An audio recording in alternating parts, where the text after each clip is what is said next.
Okay, good morning, everyone. I am back and I wanted to do a follow-up. I know that there was a lot of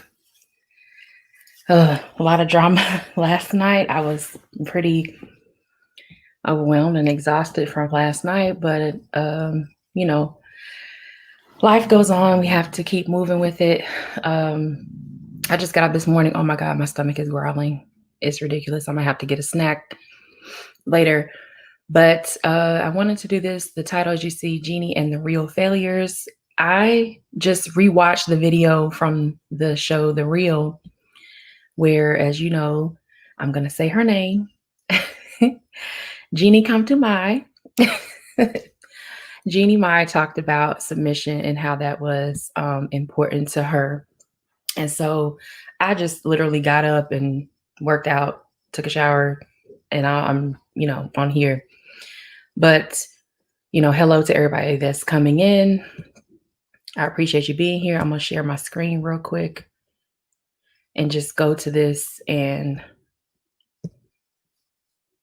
hopefully I can get a little snacky poo. In. So let me also turn my volume down so I can see you all in the chat on my phone. So good morning, good afternoon, good evening to everyone in the chat. Brian Will, D. Scott, what's going on? So I'm going to play this video, and the link is in the description box. I also put the link in the chat. It's the first thing I posted there. So if you want to watch it later, if you want to come back later, that's fine. But I just felt like I needed to do this based on yesterday. Oh, Lord. It was just a lot. Okay. You can go back and watch that stream that I had. I'll try to put that in the chat later on. But good morning to everybody. My ex-wife used to say snacky poo. I'm gonna get a little snacky poo, but yeah, I'm gonna play this from the timestamp. This is fair use. I do not own this video, so YouTube, don't be messing with me. I don't own this video. This is for educational, entertainment purposes only, and I'm gonna play it. It starts at the timestamp is 3 minutes 41 seconds. So here we go. Let's see. Oops. Let me increase the volume.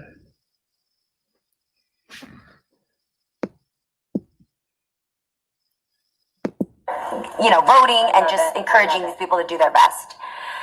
Moving on.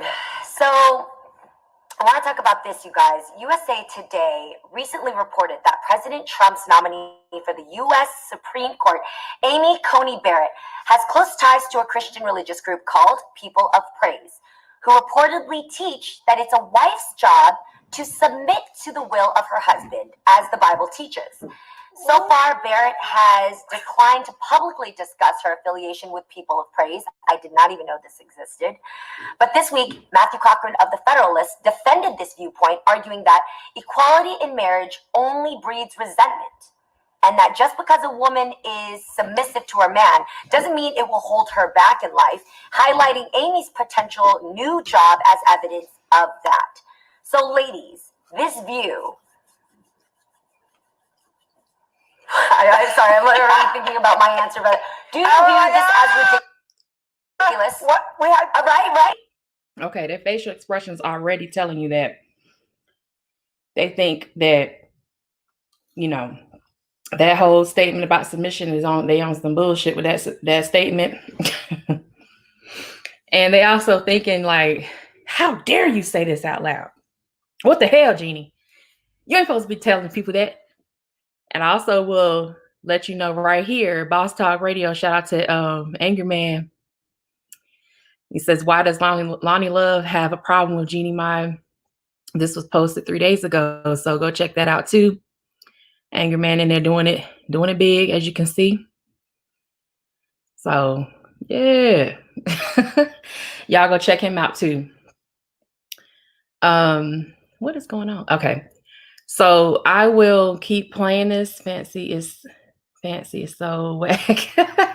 Good morning, everybody. Put a 1 in the chat if y'all can hear me. I was listening to the playback a little bit on my phone, but If it's not loud enough, let me know. And let's see. Yeah. So I'm going to continue playing this. Do you guys feel as women? This is crazy. This tension coming up when you hear this? Submission. Garcelle, what? It's that. When I think of submission, I think maybe back in the 50s and the 40s. But I think, what is submissive in the 2020? What is submissive? I think we have to define that. And I think for me, it would never work, right? But I think it really is up to the couple. I think you have to decide, what is submissive. Is it cooking everything he wants? Is it having his, bath ready when he comes home? Like, what is it? I think that has to be really redefined, but I'm not down for that. You won't get me to be submissive. There are things that I'll give and take in a relationship, but to be completely submissive, that's compromise. Like even the word obey, when you're getting married in a marriage vow, you say obey, but are people really doing that these days? It's like, I respect. Yes, people are doing that these days, Garcelle. This is why I said yesterday that I feel like she's an airhead. Okay, y'all can say what you want, but excuse me, I'm in here smacking and shit. I think she's an airhead. You've been married, what, 2-3 times, 11 times, and you talking about some, and you have a Haitian background, and you talking about some. Are people really doing that these days? Are people really? Yes, Heffa, people doing that these days. Women are doing that. Women who have husbands, who are in relationships that work, not relationships where you just really wanted that white man or that palm colored man, and then he still left your ass with some kids. Huh? Huh? Yes, they're doing that now. That's why, shout out to BGS, because he had a video talking about something. They want you to submit. Black women know about submission, but they want you to submit as a man. Maybe that was the issue, Garcelle, aka Fancy. And you fancy, huh? You real fancy, huh? By yourself, huh? With them nice earrings you got from Rainbow. With that little head thing you got on. With the little head, you just see the little things trying to make a little crown out of it. You ain't no goddamn queen. What's going on, Charles? Hey, y'all. How y'all doing? You ain't no queen. Queen. Let's keep going on, y'all, because it's so funny how you got 3 failures and a woman who's telling you the truth on here, who admitting to her mistakes and saying, this is what I did, it's from my experience, and I'm trying to do the right thing because I know this is the right thing to do. And I know that what I'm doing is the right thing, and I'm sticking to my guns. Like, what's wrong with that? So let's keep going. You, and I will honor you, but I think the obeying submissiveness. Let me back it up a little bit. For me, I think it's obey, but are people really doing that these days? It's like, I respect you and I will honor you, but I think the obeying submissiveness is out for me. I think it's so weird when people try to use the Bible for these sorts of things. I think that gets really weird. Obviously, the Bible was written in a different time, a completely different, literally, and there's parts in the Bible that literally say that you should stone somebody if they eat shrimp in Leviticus. Like, we have to recognize. Or not color your hair. Wow. Yeah, I mean, there's literally. And then these stupid heifers go to parts of the Bible that have nothing to do with the topic at hand. What the heck does shrimp and color your raggedy weave, because that ain't your hair. You know that's a weave, girl. Stop playing. What that got to do with you submitting to a man? This why you ain't got no man. That's why you alone, Adrienne Ballon. You a jump off. Let's not play around with this. Honey. Lonnie, stop. Take that jacket off. You look very constricted and constipated. Take that off. There's no logic in this conversation. The only person that has some logic is the one that's looking confused. Jeannie down here at the bottom. She looking like, I'm struggling. Oh, Lord Jesus, I'm struggling. Thank you, Broke Genius. He said, I need to pay for the entertainment from the hyenas. You better pay your dues. I'm just playing. Thank you so much for that super chat. What's going on, everybody in the chat? Third Ward. Charles. You said Scientist Supreme. Woo! D. Scott, LaShawn. Divine Hustler. Let's see who else. Q497. Father's Time. Oh, hey, Father's Time. How are you doing? Brian Will. Good morning. Good afternoon to everybody. Good evening if you're on the other side. of the world. It might be tomorrow for you already, but I thank you for coming. I really appreciate it. Look like awfully muscular Snickers bar. Stop.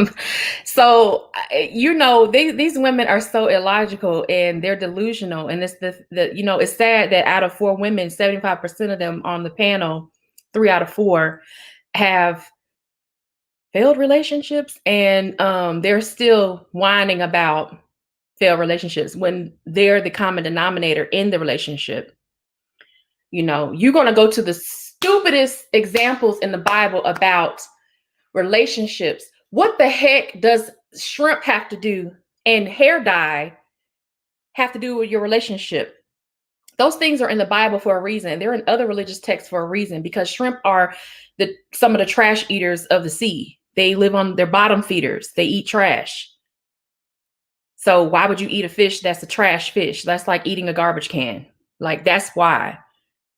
Full of iodine, that's not necessarily good for you in large quantities, clearly.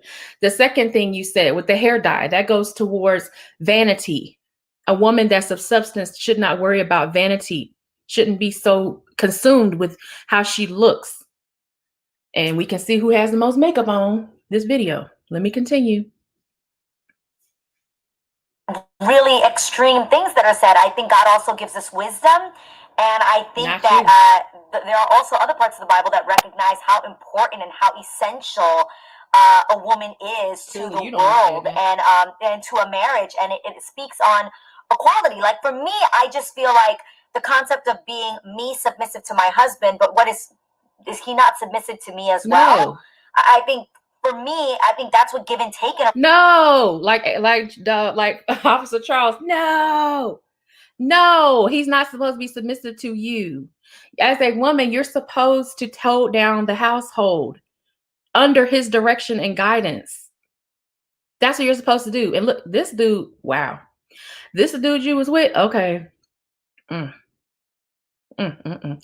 Well, anyway,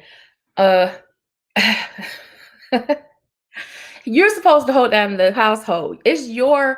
And Kendra has said this before. Shout out to the Crimson Cure. It is your biological imperative to have children, not his. It is a man's job to conquer, to go out in the world and to conquer things, to acquire resources. Why? Because that is his biological imperative, to acquire resources, to have the best skills necessary to acquire resources. Not for your dumb ass. Not for you. No, not for you. For him. Not for you. For him. Because guess what? Men have sperm. They can impregnate hundreds of women a day if they want. Like, it's your job to hold down the fort, to be chaste until it's time for you to be married. For you to be an upstanding woman. You're talking about wisdom. Clearly, you have no wisdom because your box is woe out. Woe out, toe up, stitched up, whatever. Because we all know you would jump off, okay? So stop playing around with that. A relationship is about. It's about compromise. And stop smiling when you see that picture, Jeannie. No, it's so cute. Like, why? But I love it. Like, this just takes us backwards, you guys. As women, we fought so hard to be equal and viewed equal in our relationships, in our workplaces, and the concept of being submissive has a negative connotation to it. I think when they're talking about her being a boss and obviously having this incredible position that she may be taking, guys, there are people who are bosses in their workplace and then they want to come home and let their husband lead. That again is their choice. That is not them being submissive. Right. That is them That's choosing. What I'm talking about. It's about the that's what they decision. want. It's a difference. Right. That's right. No, you know what the thing is that what works for a couple works for a couple. That's it. I can't judge them because that works for them. The problem that I have with this whole submission talk is that people will bring it over into real life. There's no way that women, politics. I feel women in this country can't have real equality if you have this same old-fashioned, outdated type of thinking. Right. Now, in a marriage, that's fine, but if he thinks like that for a woman and she thinks like that for herself, then when they go outside, they're trying to spread it. And that's what you see. I cannot. I'm over here punching the air. I feel like damn Cuba Gooding Jr. on Boys in the Hood, over here punching the air like bah, bah, bah. I cannot. Oh my God, I can't. And see, I saw this before, but you know how you watch something, it's like, well, I didn't really watch it. I listened to it and I didn't see it. I didn't see their reactions. I didn't see like, you know, these facial expressions that they're making. You know, I didn't see all that. And now that I'm seeing it, I'm just so disgusted, because I'm not saying that I had respect for some of these ladies up here, especially not Lonnie. But, you know, I don't know, like seeing it is very different than hearing it. So who is this? Michael Cavanis. Good morning. Oh yeah. Hey, how you doing? Good morning. AC Star. When it's something great, they take it as a singular accomplishment. Right. They turn French. They become French.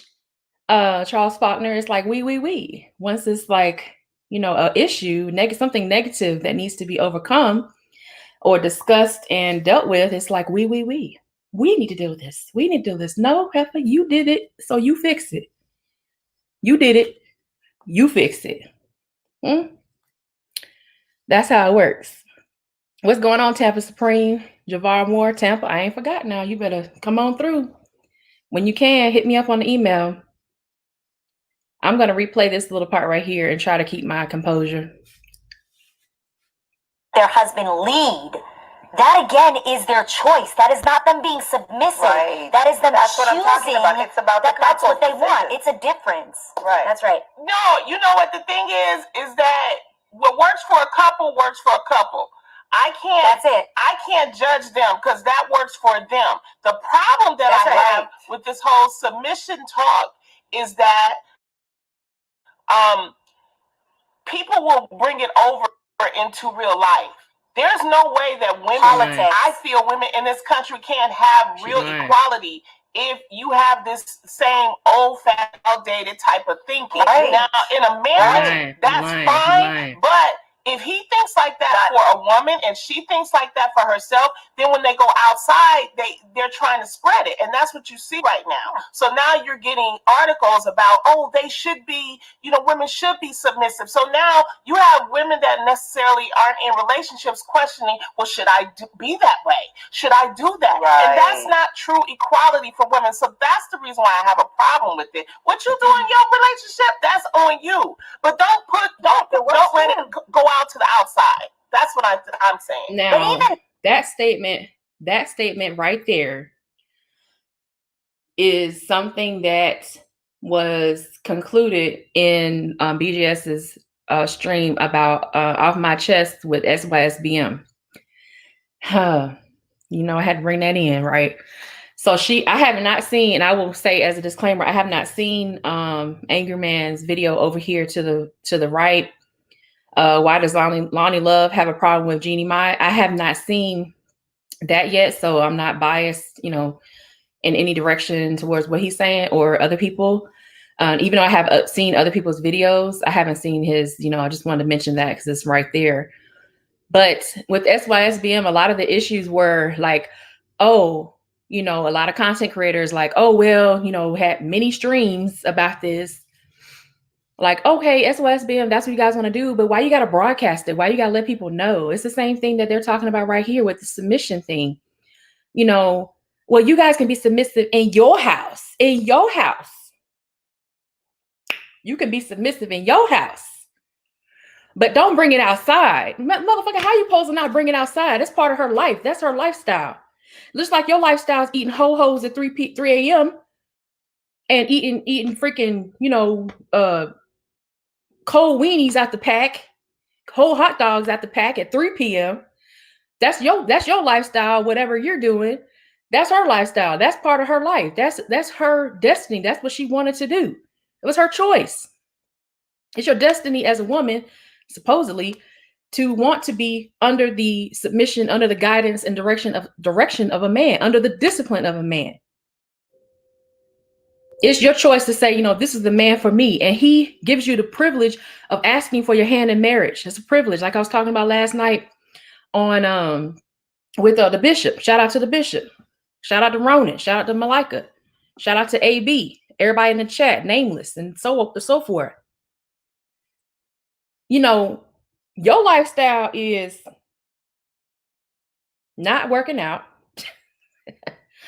being with the bottom shelf Brad, who I think he had kids before and everything. So you bought them kids, basically. That's your lifestyle. Why are you getting on people who, because at the same time when you're saying, oh, you could be submissive, but don't bring that outside. Don't bring that outside. Like, that's like having a diamond and nobody's going to see it. Like, you just keeping it in the closet somewhere. Fuck out of here. Get out of here with that mess. Then at the same time, you taking a shot at Jeannie and other women who watch your program. I'm not going to be surprised if your views go down, if your ratings go down because of this, and you have to turn around and do something. You're not going to retract it because you're not going to apologize for what you did. But if you have to do another video, trying to come back and correct what you're saying here. Thank you, Go Professor. He said, hey, Nicole, and peace to the chat. Thank you. Thank you for that super chat. Don't bring order out. You better not bring order outside, Keith. You better stop it. Don't you bring that order outside. Don't you dare. All my life I had to fight. You better not bring it outside. You're like, what did Celie say? Anything you do, it's gonna be bad. What did she say? I forget what's going on, Artifort. But you delusional. You're losing. You're delusional. And I don't like your hair. Like, I would say that. Let's continue. And that is still a choice. That doesn't mean that you're being submissive because you're being forced to be submissive. That doesn't mean you're being submissive because that is what is required of you as a woman. That is a choice. Yes, right. And because of that, I want to give you guys the actual definition. A choice you didn't make. Submit. And then I want to explain how I see this. So the actual definition of submit is to accept or yield to a superior force or to the authority or will of another person. So I'm going to say right here that I, Jeannie Mai, going into my marriage, I want to submit to my man. Let me explain. When I hear this definition, like you just said, Adrian, submitting has a negative connotation. It means that you are less important, you are lower than that person that you're submitting to. It usually can be like, referenced as somebody who works lower than you, and that's not what I'm referring to here. Yeah, but what I really learned that's called in my life for my definition of marriage, I'm not saying what I want works for everybody. I'm saying for me, submitting to. It usually can be like. So that's called a subordinate. That's what I have, subordinates that work under me, under my direction. I have 3 people on my team. They're subordinates to me, not based on age, but it's based on experience level. And it's also based on the fact that I'm training them. I get paid extra to train them. It's just what it is. They don't have to like it. They don't have to love it. It is what it is. Like, you don't like it, kick rocks. Who else is going to train you? It's my job to train you. Let's get it done. If you don't want to be trained, fuck out my face. That's how I feel. You're subordinate. This is not the same as submission. A subordinate is usually a temporary thing. It's not a lifelong commitment. Under submission, they're acting as if submission is, something that is like slavery, or like, oh, this is the way it has to be, and da da da da. I'm hoping that this quality is okay. It says, I'm looking at my phone. This might make it slow down, but it says auto, whatever. So I'll try to fix that quality. But anyway, I have the link in the description box anyway. But yeah, they're acting as if submission equals slavery. And if they're saying that, they're really stupid. And it indicates that they don't understand the definitions, plural, the definitions of submission, and they don't understand what it really means to be with a man as a woman. And if that's the case, then it explains their life. It explains why they're failing. It explains why Adrian Bailon, aka Jump Off Supreme, has this look on her face where she's like, I'm so miserable. I don't know what to do. I'm not submitting to anybody, but you'll turn around and submit to white people, palm colored people when it's time to get that check. You'll submit to somebody because you had to sit in somebody's chair to get that nice ponytail wrapped around your head. You'll sit and submit and, sit in somebody's chair and get submission for that. To get that nice little ponytail wrapped around your head and a little pins put aside. You'll do that, but you won't submit to a man, something that would literally save your life. Because being under the guidance of a man, I'm saying this because if you're talking about things from a biblical standpoint, that was literally the main thing. You're literally helping this woman. Like, a lot of women didn't have jobs back then. Did they forget that? Like, you were either a prostitute or a wife and a mother. Like, that was your life goal, is to be a wife and mother. And you think because you was on some little whack ass R&B group 3LW and then you became a jump off professionally, just about. Then you was in a movie with I think Nick Cannon or something. So you think you're doing it big. Girl, stop. Cut that out. Reference as somebody who works lower than you, and that's not what I'm referring to here. Yeah, but what I've really learned in my life for my definition of marriage, I'm not saying what I want works for everybody. I'm saying for me, I'm a very dominant woman. I own my business. I lead my teams. I played my own manager, my own publicist, my own lawyer when I didn't have money to have those people. So I make the decisions in my life. When I come home, I like the idea that my man leads us. That doesn't mean that in this case, Jay makes all the decisions for us. That doesn't mean that when he says, how are we spending our money or where are we moving, that I just say, yes, sir, or yes, your honor. Like, it's not that. It's you know what? I think that we would do best here. I want to do this. And he takes the decision. He formulates it with our overall vision and he leads us. And I like to submit to that. I don't want to lead in our household and in our marriage. I want him to lead, and I have all the essence of what I bring as a wife to make that decision, but that I love that my husband will be the man that leads. I like that structure in a marriage, and I look forward to that because, girls, it's tiring being the boss of me. It's tiring leading all the time. All the time. I be the boss all the time. Yeah. Yes, Adrian. I don't. When she's talking truth, y'all have us didn't say nothing about that. But when she talk about being a boss and how it's tiring to be a boss, now you want to speak up. Huh? I'm gonna do you like the auntie, huh? You said, huh? What? When she talking about what it means to submit to Jay, see, she didn't call him Jeezy, she called him Jay, because there's a separate thing there. That's his job. That's not who he is. That's a persona that he portrays. That's not who he is. That's not how she knows him. She knows him as Jay at home and everything else, right? When she talking about all that, and she actually humanized a black man. Oh my God. Oh my word. She humanized the black man. What? When she humanized him, y'all ain't have shit to say about that. But when she's saying, it's so hard to be a boss on my own, and I have, I'm a leader, I'm a dominant woman, and this and that, they're like, yeah, girl, yeah, yes, sister, yes, they snapping, yes. They didn't snap, but you know what I mean. They like, yes, girl, yes, they are. Ooh, you are absolutely right. It is so hard for me. It's hard for me being a dominant woman. You dominant by yourself. Stupid. You're dominant by yourself. Who you dominating over? Your weave collection?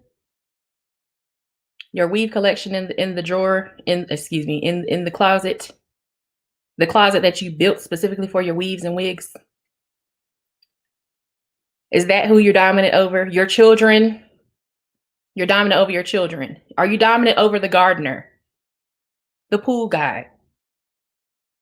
The HVAC technician that come to your house when something messed up? With all these rolling blackouts out here. Is that who you're dominant over? And y'all still got the stank face. I mean, she constipated. She over here pretending to smile. That's a fake ass smile, Adrian. You need to cut that shit out because you do that a lot. You should be having this fake smile on her, this smile on her face that's so freaking fake, plastic. I see that it's kind of, the quality is not good, but y'all have to watch the original video, because I'm trying to increase the quality, but for some reason it's not getting there. I'll put it at 1080. Maybe that'll help. But oops, maybe not. Okay, it's at 1080. But then you have Garcelle Beauvais over here, and she got the look like, girl, I don't know what to do in my life. I'm done with y'all heifers. I'm done.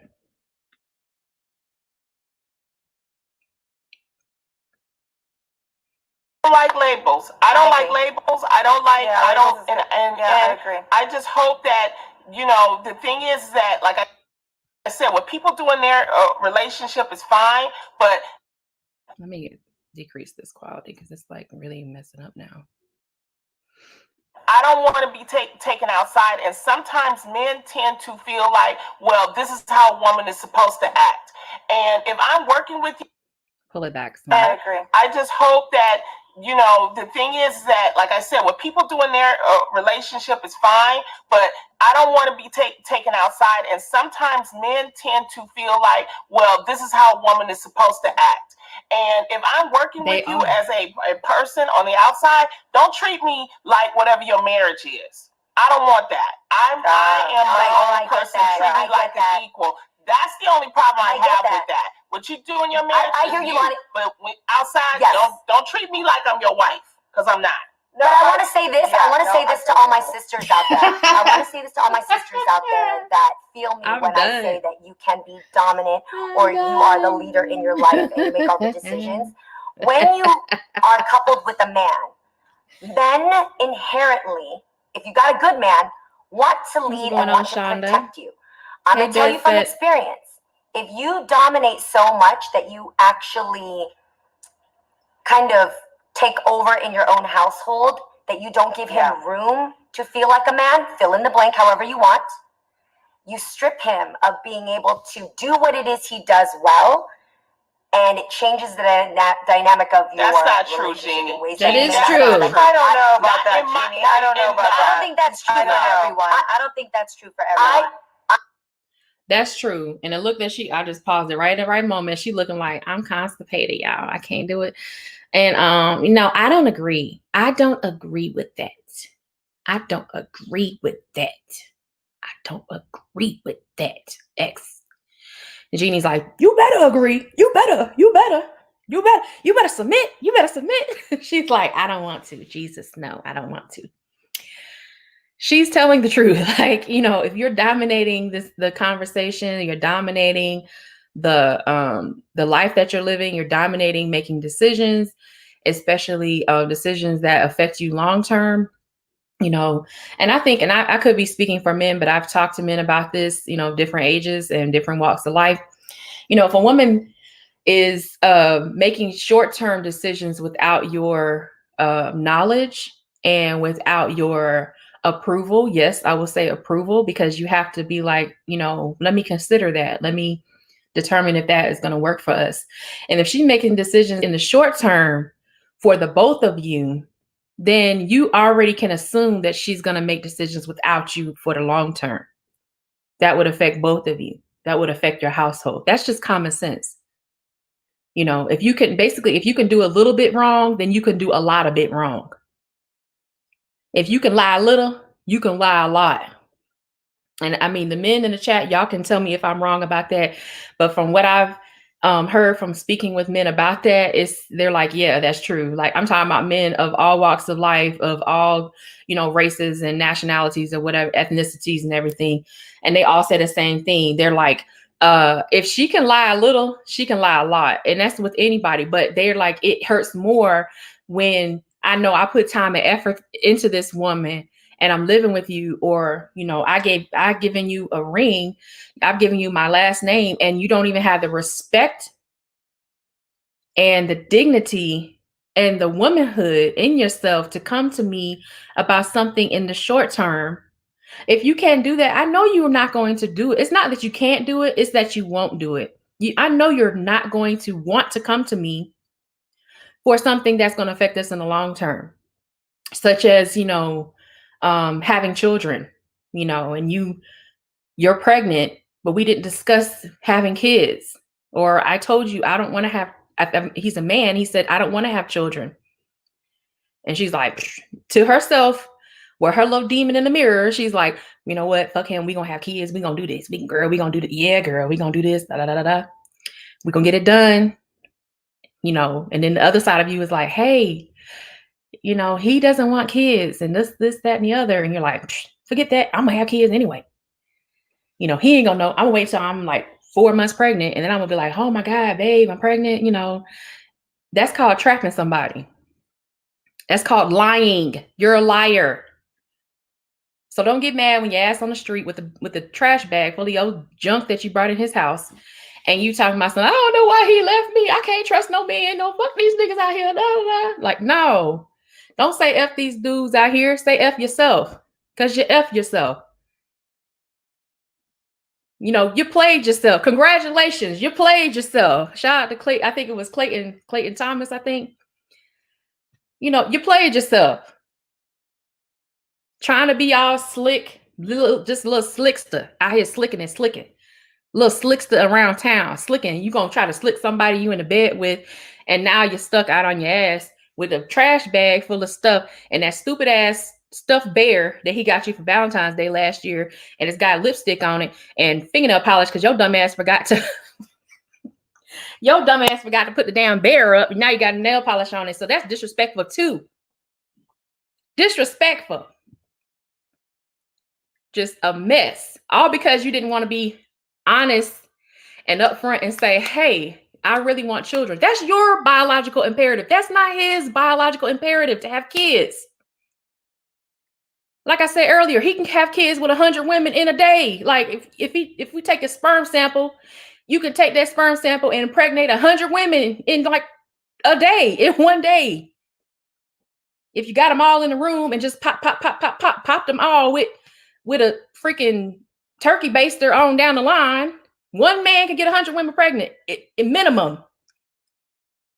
That's not his imperative to have kids. He has a lot of sperm to have a lot of kids, but he don't have to. It's like, come on, man. Like, and y'all just, this face, the look on her face is just killing me, y'all. What's going on? Oh, back to the basics. Blue Will Media, Tampa Supreme. Charles, man, you ain't mess with that. The Kodiak doesn't like submission. Back to the basics, said, Lord. Dwayne, what's going on? Q497, producer, HAC. 100 children is a lot. Yeah, 100 children is a lot. See, a man has the ability. Because you can do something don't mean you should do something. Because you can lie to him in the short term doesn't mean you should lie to him in the short term. And one thing I mentioned last night on the bishop, shout out to the bishop, Red Pill, is that you have to be receptive as a woman. Like, being receptive is not something that a lot of these women up here have. You can tell. And I would say 100% of them have an issue with being receptive. Jeannie Maya is learning now how to be more receptive. And you can hear it in what she says. But let me continue this. I'm saying it was true I'm talking about my own experience. In my experience, I need to there are areas where a man has to be able to have room to lead.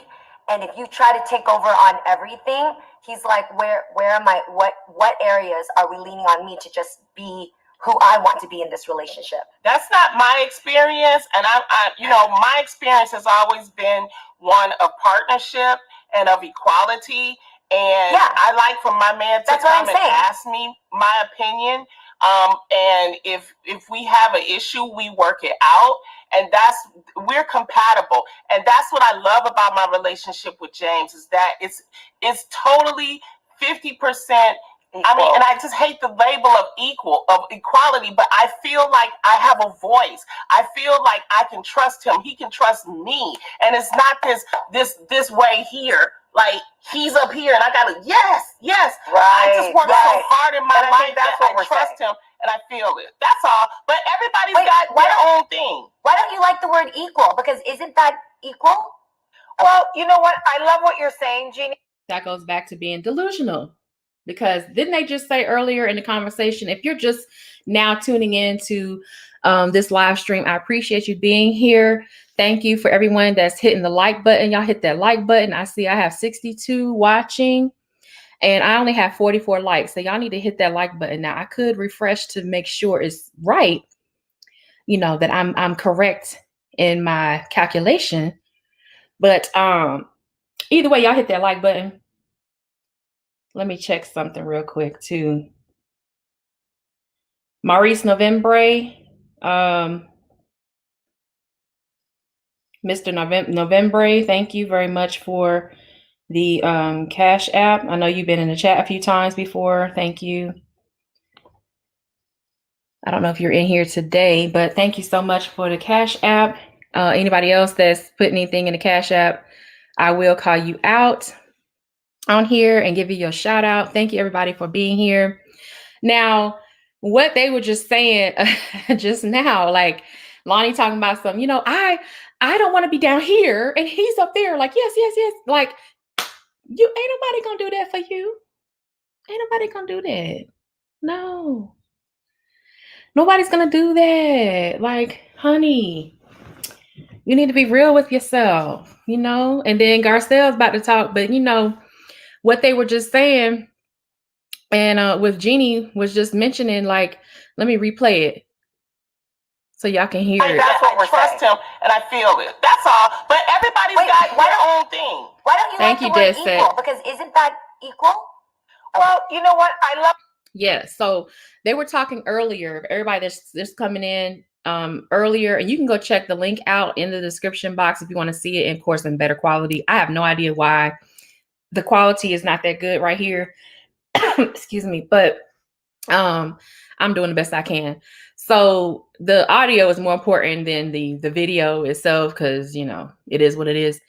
But yeah, they were just talking earlier about what we've come too far. We've come so far out of the Bible, and we should talk about equality of women. Men and women should be equal, and blah blah blah blah blah, and all that blase bullshit. They going on about that. But now that, you know, they're talking about how submission, there is an equality that's there. A woman has her role, a man has his role. Now they're saying, well, that's not equal. That's not equal. But this is an equality type of system that's going on here. And y'all talking about she's like, isn't that what you guys wanted? Like, isn't that what you said? So she's calling out their contradictions. Clearly, you're contradictory. You're delusional. You're a liar. You can't stick to the point. You don't know what the heck going on. This is why nobody want to be with you. This is why you got, you know, marry, divorce, jump off and everything else. What's going on, the Crimson Cure? Be safe out there, honey. Be safe out there. I know you driving. Please be safe. Oh my goodness. These women, I'm sweating over here. I cannot, I can't with these women. Nameless, what's going on? Dead Set Anime, thank you for the super chase to the contribution to the anti-chicken head fund. I appreciate that very much.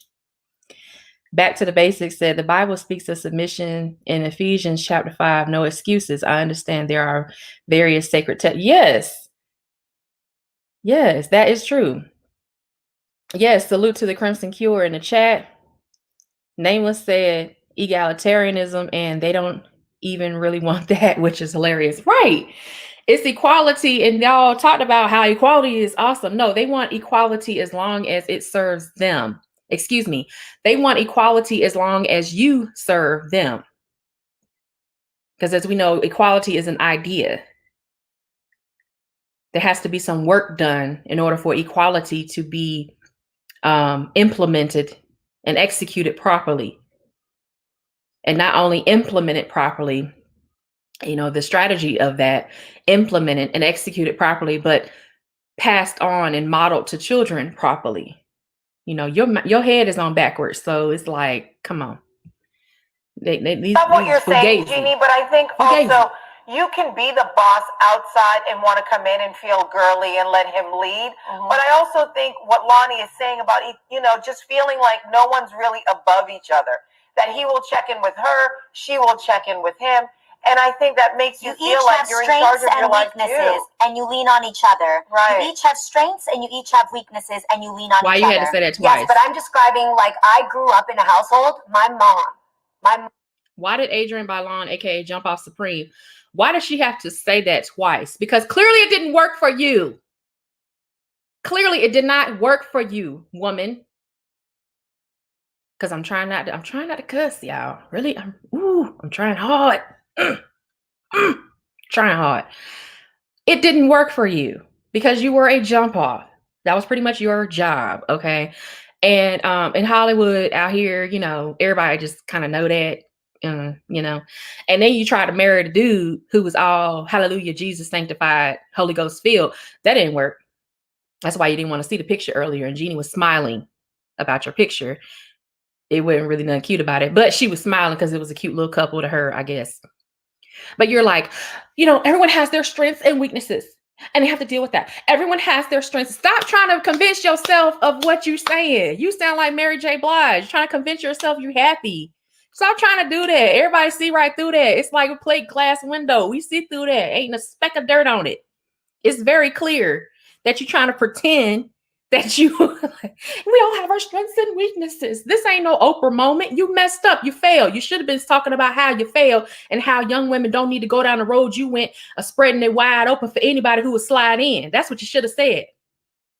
That's what you should have said. That's what you should have went to. You know what? I should have submitted. I made a lot of mistakes in my life. I shouldn't have been open and wide and getting on my knees with my knee pads on when I should have been out here trying to find a man who would be, give me the privilege of giving me his hand in marriage, give me a ring, taking care of me, and not no bum ass dude who talking about Jesus is my savior when he really don't mean it out here cheating on me. That's what you should have said. I'm out here to speak for the young women out here who confused and don't really know what they want to do with their life. But you know what? They need to get up under a man who know what he's doing, who's got his business together, who's straight, who going straight ahead in life, who got goals and aspirations, who got tangibles that he's bringing to the table, and he gonna help me if I need help. I got my stuff going on. I can bring something to the table. I'm a feminine woman. I know how to cook and clean. I ain't just walking around with a WAP. That probably means you have a gynecological issue. Shout out to Charles Faulkner, because you did mention that once on your channel. You got gynecological issues walking around talking about, yeah, I got a WAP. I got a WAP. You need to change your pants every hour. Something's wrong with you. Stop it. Okay. And you getting on Jeannie because why? You looking at her like, shit, I failed. Yeah, you failed. Thinking you hot stuff. I might have been wrong about her being in the movie with Nick Cannon. It was somebody else. All these girls look alike to me. But let me rewind it back a little bit. I'm trying not to go in, but y'all know. And weaknesses, and you lean on each other. Right. You each have strengths and you each have weaknesses and you lean on each other. Yes, but I'm describing like I grew up in a household. My mom she has a very strong force, and she took over a lot of decisions in the household to the point that my dad, unless it was always going to be a fight, he was like, you know what? Go ahead. Whatever you want to decide, go ahead. And I'm just going to do me. And that causes a wedge. And I can have that tendency. I'm just saying for me, I can have that tendency to follow like my mom because it's what I grew up in and I saw it. And I saw in my living space, I would all of a sudden just wake up and go and make decisions without asking and checking in. So I am the fault that can cause the inequality because I am pulling in my habits from my old household to how I run my business today. And that is not okay. And I'm careful and aware of that today. So I'm just telling that to anybody else who didn't tell me to do me. And that causes a wedge. And I can have that tendency. I'm just saying for me. Yes, but I'm describing like I grew up in a household. My mom she has a very strong force, and she took over a lot of decisions in the household to the point that my dad, unless it was always going to be a fight, he was like, you know what? Go ahead. Whatever you want to decide, go ahead. And I'm just going to do me. And that causes a wedge. And I can have that tendency. I'm just saying for me. I can have that tendency to follow like my mom because it's what I grew up in and I saw it. And I saw in my living space. So the reason why people are asking about this particular episode of the real and everything, and they're asking like, why is Jeannie getting so much praise? Why is Jeannie getting so much support? Why is Jeannie? It's like Marsha. Why? Because she recognized her conditioning and she said, no, I will not submit to my mother's conditioning of me. This is how I grew up. I grew up in a household. My mother was dominant. She said earlier that she's a dominant woman in her business. She grew up with a dominant woman. Her mother was Chinese or is Chinese. Her father is Vietnamese. I'm not sure if they're still alive, but her parents, her father Vietnamese, her mother Chinese. Her mother's very dominant in the household. And unless it was going to be a fight, her dad said, you know what? You go ahead and make the decisions. I'm just going to be over here doing my thing. Now that's a whole laundry list of possibilities of what that I'm just going to go over here and do my thing. That could be a whole lot of stuff. But he was just like, you know what? You make the decisions, honey, do what you do, whatever. And from what she's saying, her mother was a tiger mom and probably expected her to do the same thing she did when she raised Jeannie and, everybody in the family. But she picked exactly nameless. She picked that up from her household. And she said that she admitted that I picked that up from my household. That was my conditioning. She didn't say conditioning, but that's what she's saying. Essentially, that was her conditioning. And she knew that was wrong. She knew that was not going to work, but she didn't know that was wrong. It wasn't going to work until she went through the fire on her own. And was married to, I think, Freddie Hartice. I forget his last name exactly, but she was married to an actor for a very long time, from 2007 to 2018, married to this guy. And from rumor has it, he had a baby on her while they were married. She didn't want to have children during that marriage, as far as the rumor mill goes, and they got divorced. But he had a child shortly after they got divorced, indicating that he was with someone while they were married and got this other woman pregnant.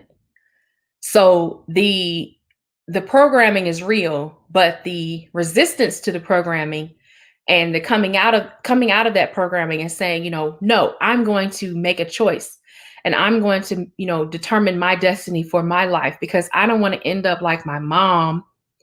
I don't want to have a relationship like my mom and my dad, where it's so tumultuous and there's clearly an issue there, not with her dad necessarily, but with how the dynamic between her mom and her dad and how they probably communicate with each other, how they, made decisions and how things were not happy-go-lucky. I'll say that. Right? So she's being honest about it. And at the same time, when she's being honest and pouring her heart out on here, and she doesn't have to do this. That's the thing. She does not have to pour her heart out. These heifers are sitting here looking like, girl, shut up. Girl, shut up. Don't say that. Girl, shut up. Girl, shut up. Don't go. Why you talking about that? Why you going in on your mama? Why you talking about your mama? Why you going in on her? Now, if she was saying my dad this, my dad that, my dad this, they would be like, oh, yeah, girl, I know what you mean, girl. Yes, girl. Oh, yes, girl. Yeah. When she was saying, I don't want to be in charge and it's hard to be the leader and all this stuff. Yeah, girl, it's hard. It's hard. It's hard. It's hard out here for a pimp. It's hard. Woo, it's hard. They were going all in. Amen, sister. Hallelujah. Hallelujah. Hallelujah. They was going in. Hallelujah. Just all the head knocking and everything. Neck swaying, hair flinging, all of that. All agreeing. But now you see how quiet they are when she pouring her heart out and telling the truth. And they the ones on here talking about some women need to tell the truth. Women need to be more honest. Fuck out of here. I would all of a sudden just wake up and go and make decisions without asking and checking in. So I am the fault that can cause the inequality because I am pulling in my habits from my old household to how I run my business today. And that is not okay. And I'm careful and aware of that today. So I'm just telling that to anybody else who didn't tell me that when I could have learned that before. Right. Yeah. What you're saying is that women can be submissive, men can be submissive to women just as women can be submissive to men or dominating. We'll take out the word submissive and say to dominating. yield to each other. Dominating, yield to each other. Yes. They didn't even listen to what she said. The girls talking about something to yield to each other, and they not even they're not even listening. Like they said, dominate.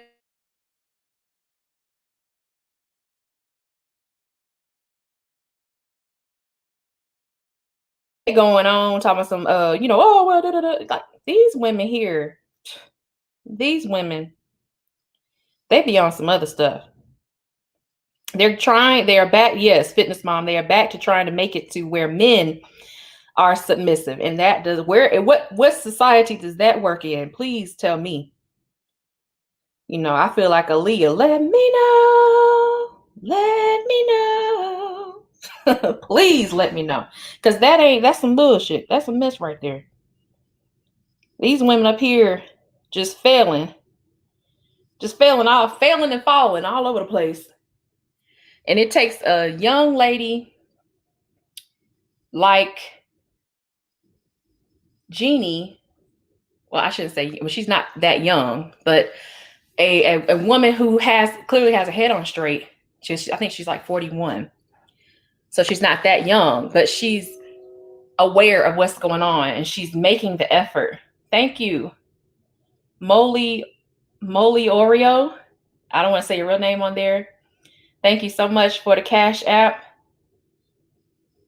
I appreciate you watching. I appreciate your support. I appreciate everybody's support. I know Mr. November was in here earlier, sitting the Cash App earlier. Thank you. I don't know if you're in the chat. A lot of people probably on their way to work and everything. I hope this was somewhat informative and entertaining. Y'all know I'm just going to do me. I'm going to be real. I'm trying not to cuss, but it's hard, man. Naima said this submit to each other nonsense is a failed experiment rooted in biological denialism. I mean, it's rooted in something. It doesn't make sense because, and see, they started to change their tune, but it only happened in the last 10 to 15 seconds when Lonnie was saying, at the beginning, well, I don't think submission is good. I don't think it, and then at the end, well, leadership, let's not say submission or dominance. Let's say leadership, let's say, let's just, or she said, let's say dominance or something like that instead of submission. For a man, they're asking whether a man can submit and then saying, well, he's just dominant. Like, yeah. He wouldn't have to be so dominant because, see, dominant has a connotation with abuse. And they like to say that when it comes to men. I noticed some of the women on here that come on, even the guests sometimes, like Eve and a few other people that have been on there, they have this, they have connotations. They use words that are connected to certain emotions and thoughts and even archetypes. So they'll say something like, oh, dominant for men, as far as men. And, they'll use victimhood words, trigger words when it comes to women. That's not cool. That's not cool at all. What's going on, Adam? Said, please, peace and blessings to you. You need to do that. Let me know. Hook more often. Oh, thank you. I'm just saying, let me know. I'll be in the car listening to people's streams. Thank you for that compliment. And I'm just like, let me know what's going on because this is crazy. Good morning, Black Uru Strikes. He said most modern women grossly overestimate their contributions to society. Men have made things so safe and comfortable for them, they lack perspective. Hey, that is very true. And I don't think it really has anything to do with the media either. I think it's just the culture that we grew up in, because you see that with how they talk about, men. I'm like, aren't you married? Don't you have to go home to a man? Like, you on this show talking all that and you have to go home to somebody. You think he don't watch what you do on TV? Fitness Mom says she liked the word dominance, but yes, dominance, but not submission. Like, that's crazy. What's going on, Malika Mabane? The washing machine has led women to believe they are, oh Lord, they are superhuman. Naima said, I think so much of that is rooted in the sense that they truly believe they step out the box thinking they are owed something. Yes. Wants to control a man. There is no way she would ever submit. She doesn't even like. Yes, like that's what I'm saying. Like something so simple as being allergic or resistant to the word submission and giving it a false connotation, like connecting it falsely to something that has nothing to do with conversation. That tells you right there that you wouldn't do that. Like you're just like, oh, I can't take it. This word submission. I'm not going to be anybody's slave. Okay, well, you can take your free ass on somewhere else and chill. Go read a book under a tree. Enjoy your little apple. What's going on, Art New Style TV? I have to check out your stream from last night. Y'all go support Art New Style. Also, Nameless Protagonist. Anybody in the chat that has content, The Crimson Cure. I'm looking in the chat. See what else y'all were saying. Charles as well has content. Let's see. Fitness Mom. I hope you have some content soon. The Crimson Cure. Back to the Basics. Even though that video you did was short, it was really cute. I liked it.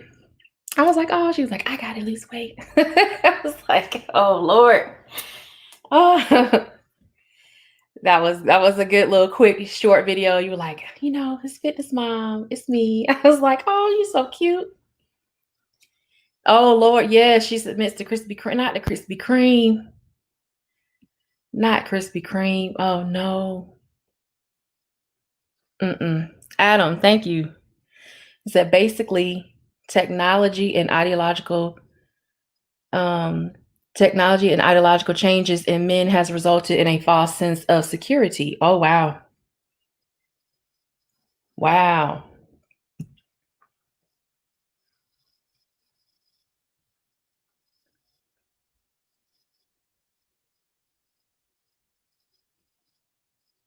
Let's see. Chaos Rain, good morning. Mission is a problem when Black men ask for it. I feel that way too. I mean, just not even when Black men ask for it. Of course, we're talking about Black people here. But I noticed it in other instances, I mean, and when the statistics show you that Black men are not these dominant, abusive men, I literally was out somewhere. We were at the mall.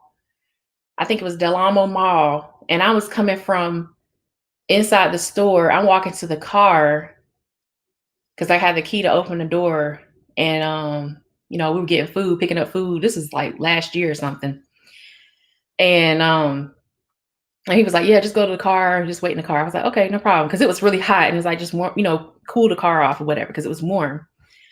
So I was like, okay, fine. I'm walking to the car, minding my business, like looking down my phone in the parking lot. This lady yells something at the man she's with. I guess I'm assuming her husband, Latino couple. He slapped the mess out of her. Just pow. It was just like fire. I was like, whoa. And I looked over there. She was on the ground. He was just like looking over her. He looked around. He looked at me. I looked at him. I looked at the car, got in the car. And he looked at her and she just got up and she was, saying something or whatever. But she wasn't talking as loud as she was before. Whatever she said to him, he wasn't feeling it. And he slapped the shit out of her. Just bam, in public. So for people acting like, oh, Black men and this, blah, blah, blah. I mean, I've seen that. That's not just that. I've seen it on several occasions, women get shoved and punched. And you know what I noticed after that whole situation? The woman still go with the dude. She didn't run off and call the police. She still went with him, got in the car and shut the hell up. Talk about this vaunted man strength. Right, yeah.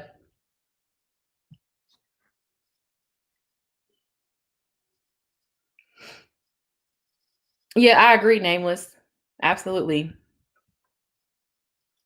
Oh no, it skipped down. God dang right, Nameless. I got in the car. I was like, well, that ain't my problem. Ain't me. I was just, that's exactly what I did, Third War. I said, uh-oh, really? I looked, dang. Hate to be me. That ain't gonna be me. Like whatever she said, he was just like, I ain't feeling that day. Open palm. you supposed to open palm on women you love. Oh, you ain't shit for that, Dwayne. But it was pow, like slap, smack, pizzam, damn. You know, it was that type of comic book extra going on. I was like, God dang, you know, this dude, he wasn't playing. He looked at me like, you want some? We got a problem here.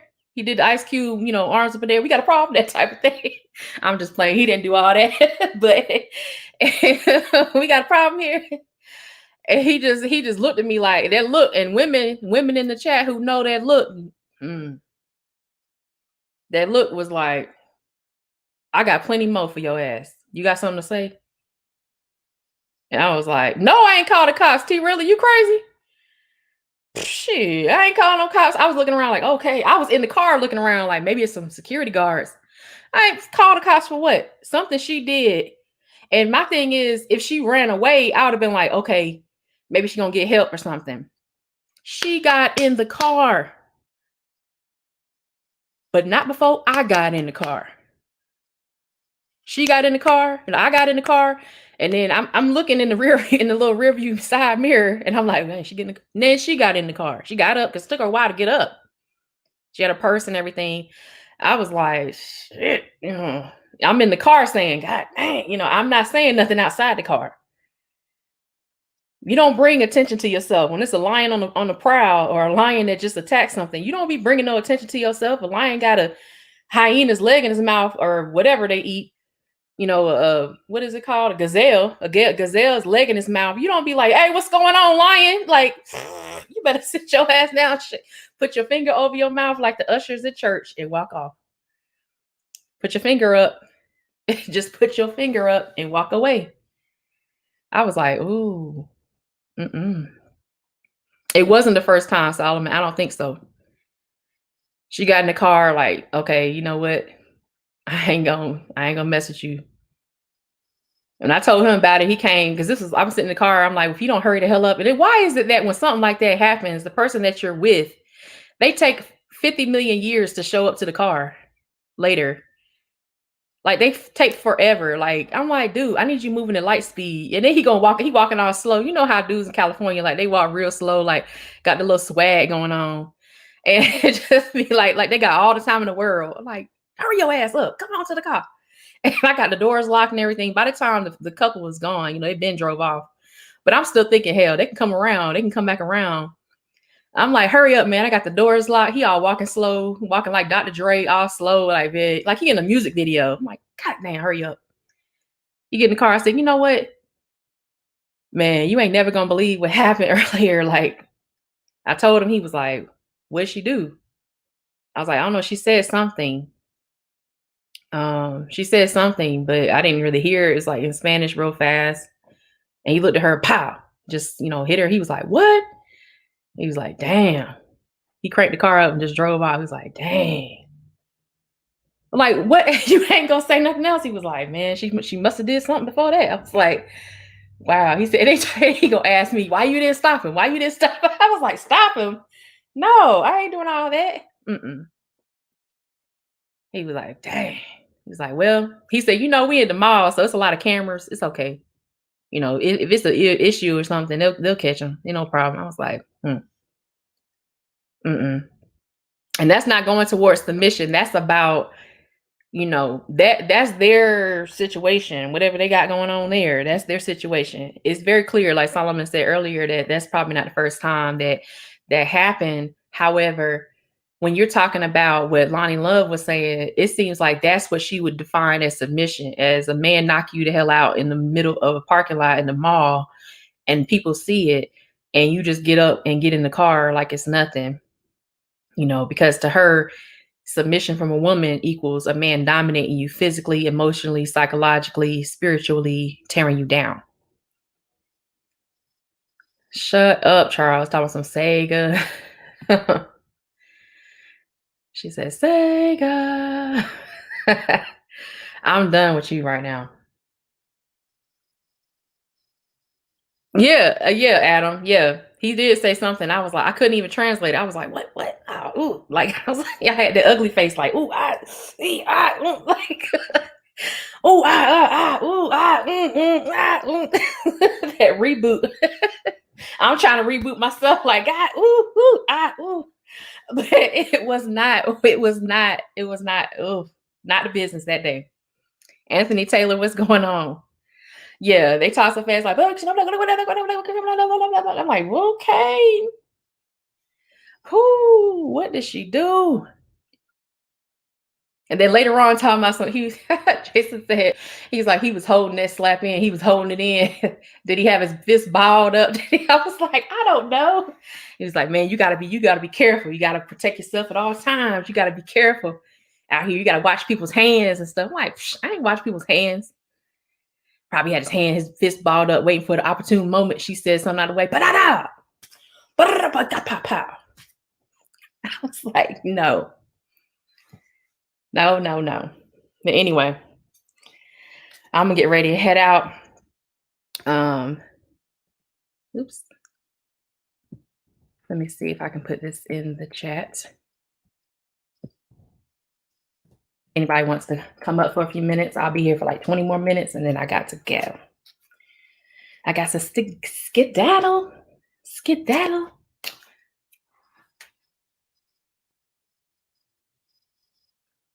But yeah, that video, oh my goodness. I'm glad that she actually was honest. And see, that's the one thing that they don't expect, that a lot of the women don't expect other women to do, is to be honest and say where they went wrong. You know, there were times where I went wrong and I was saying things, and it was just like I said once, it happened. You know, I had to be sat down, like, you know what? We're gonna talk about this. What you ain't gonna do is what you did. That's not gonna happen. I don't condone that. I don't deal with that. It's disrespectful. So we need to work on this. And I was like, okay. And I had to sit there and listen to what he said. And I did. And I was like, wow, you know, thank you for letting me know how you feel about that, you know, and what you're thinking. Because I didn't even, you know, I made a mistake right there. He was like, yeah, I know you made a mistake. That's why I'm calling you out on it.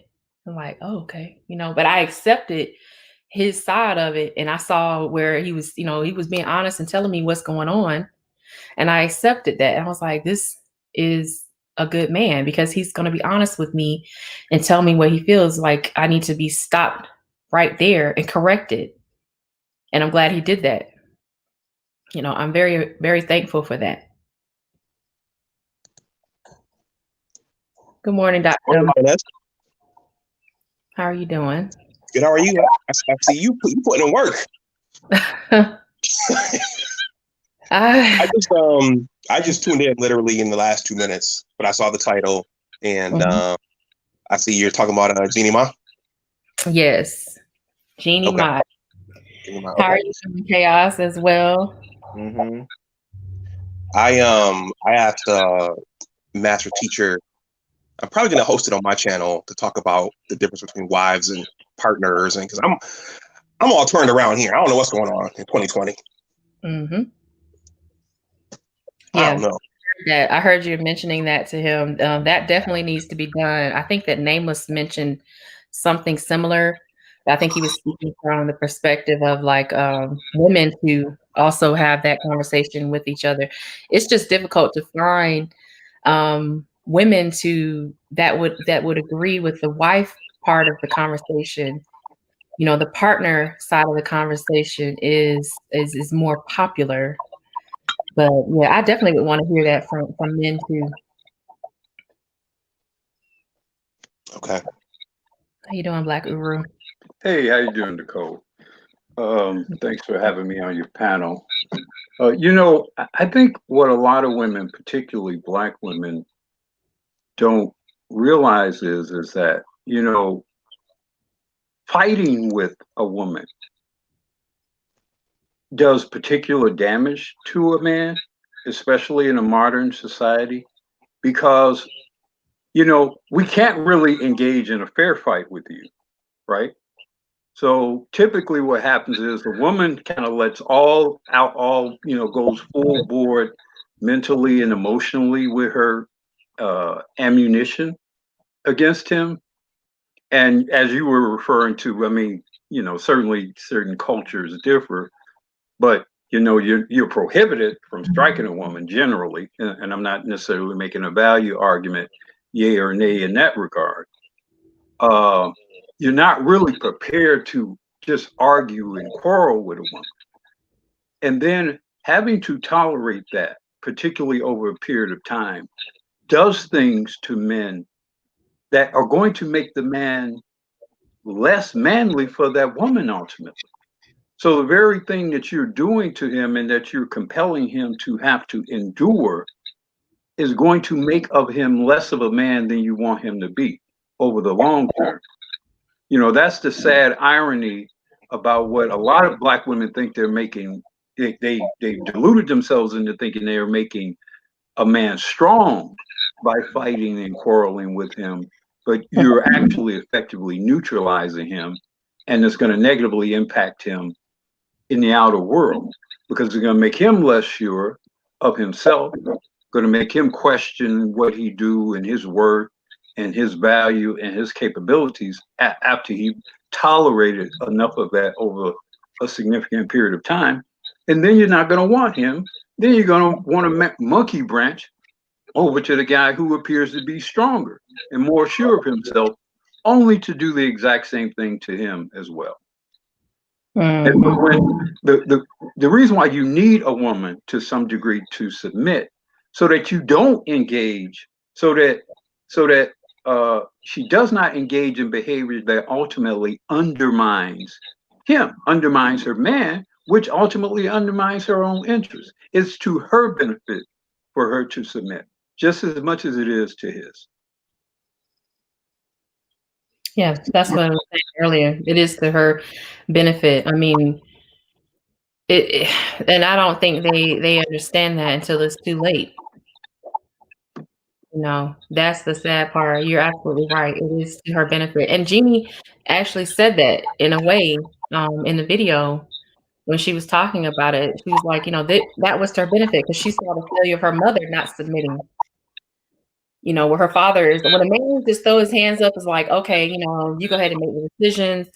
When a man does that, women, you're losing. You're missing the mark, and you have lost. Well, but notice they totally ignored that part of what they ignored. Why Jeannie said that she learned that she must submit for the reasons you just described. They totally looked past the fact that her father had been broken by her mother. That was not at all important in the conversation at all to them. So either they did not hear that or understand that or accept the implications of that, or they simply don't care and they would rather just have broken men. Yeah, I think because broken men are men that can be easily controlled, easily swayed in different directions, and you come out the victor. They don't really care about being embarrassed by their counterparts in other ethnic groups who see that as a problem and look at the man that you're with that's weak as a implication for other men in your group as being weak. They don't care about that. It's almost like, and I have to eventually do the video on it. Like it is a form of animus possession where, as a male identified woman, you get to the point where you don't see the value in a man a real man. You are pretending, you're a great pretender, and it does not work for you. You're pretending to be a man at that point, because you're not even pretending. You don't even realize it's happening because you're under this animus possession. And I think, like, I'll go into that another time, but that is one reason why a lot of these women will say, I want a partner and not a marriage. Because I'm sure if you ask those women on the panel, do you have a marriage? Do you have a husband, or do you have a partner? Many of them will say, I have a partner, in my life. And normally in business, and these are all business women, normally in business, if there's a partner, if it's you and your partner, there's 50-50, responsibility, 50-50 gain and losses. But for them in marriage, with their partner, it's not 50-50. It's more 75-25. It's not consistent. So it's a huge problem right now. Well, like, oh, go ahead, Dr. Hammer. Also, I'll be speak to the quick. panel. I'll be quick. Well, lioness isn't one of the key vocabulary words today independent? And I was talking to someone recently, and I think she asked me what was wrong with being independent, and I told her, uh, a counselor once told me that there should be a level of independence and interdependence, and a person can be so independent to the point where they can't play team. So I think there's a misunderstanding about that as well, because many of these people are only thinking about what they want. Mm-hmm. Yeah, interdependence. That they don't want to say that word. Interdependence means connection. Interdependence means that we are working together. That we are with being interdependent. It's like there's so much trust, and there's a woman, for a woman there's trust there, for a man there's trust there. Like I said, if he can't trust you in the short term with something very simple, he probably won't be able to trust you for something in the long term that's very difficult to handle. Let's say he gets in a car accident. I just had to experience that earlier this year.